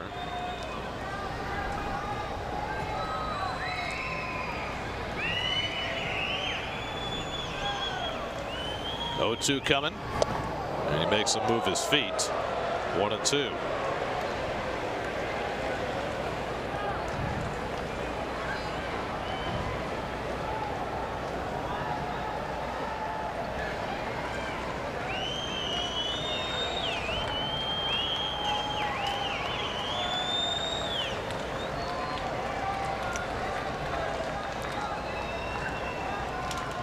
One-two curveball. Line to right. Nimmo over in the gap, gets there to make the catch. Not his best curveball, and Swanson hit it hard, but that's the first out.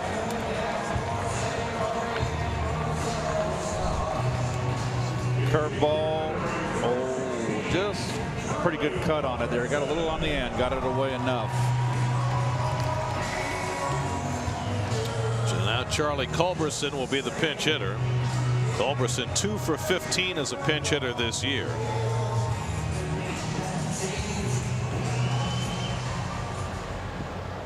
Camargo carrying the tying run at first. Culberson, who came over from the Dodgers, takes the curveball high for ball 1.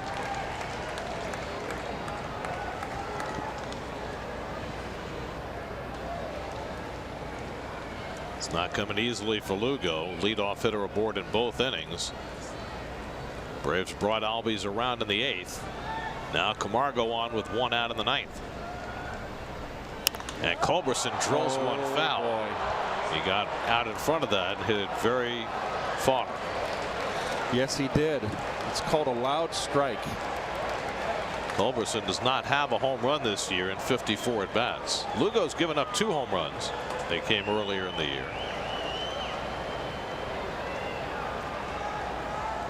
Culberson has not hit a home run since 2016.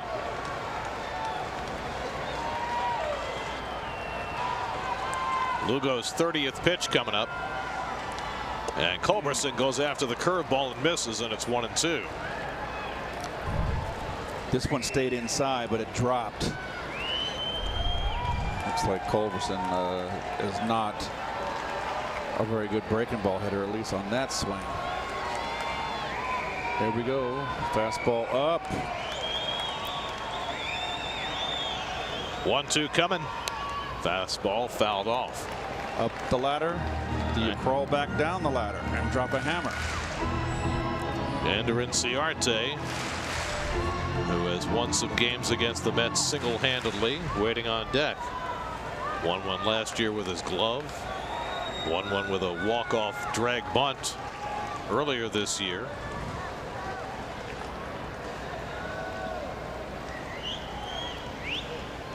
Again, the 1-2. Fly ball, deep left center. Back in the gap. Bautista near the wall. It's out of here. Charlie Culberson with his first home run in 2 years. A 2-run shot to win it for the Braves. Can you believe this?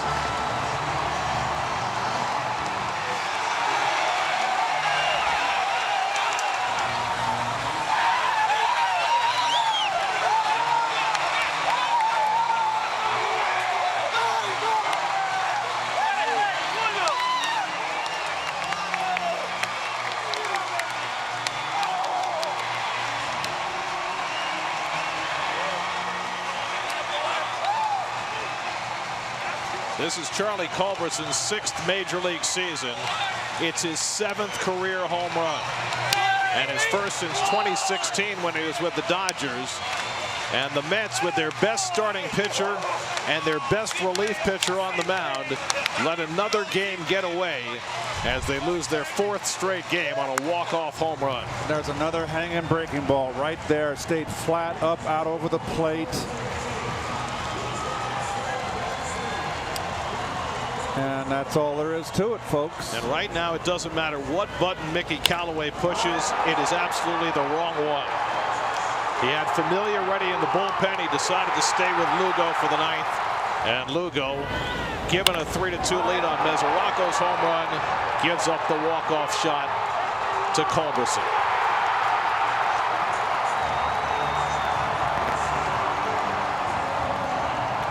That ball carried too. Wow, that's as big a win as it is for the Braves is just as disheartening for the Mets. 4 straight losses for the Mets, and the bullpen has given it up in every single one. Going back to the walk-off walk by Ramos on Friday night. Bullpen gave up 12 runs in the rout on Saturday. They let a late lead get away in yesterday's game. And now Lugo gives up a run in the 8th, and after being given a reprieve on Mesoraco's home run, he gives up the walk-off 2-run homer to Culberson in the bottom of the 9th. And the Mets, for the first time since opening day, have fallen back to the 500 mark with their 4th straight loss. This is a team that right now is got to be in absolutely a state of shock with what's happening over these last 4 games. Well, these are tough losses, and the road trip is now 1-4, and they've really got to have a gut check here. Now, it's not the end of the world, or the sky's not going to fall. You're still very close, but these are disheartening losses. You noted in Milwaukee, the Mets finally started hitting, didn't get the pitching. Now they get the pitching, and they don't hit. They give it up again. These are the kind of things when your team's not going bad, is one side's working, the other side's not. I've seen it a million times. They got to just get through this patch. Jacob Degrom is pitching like a Cy Young Award winner. The Mets are 5-6 now in Degrom starts this year. That is almost incomprehensible. He gave up 1 run in 7 innings today, but Lugo, who had been impenetrable, was not today. And Culberson, the hero for Atlanta. Braves win at 4-3. More from Atlanta coming right up.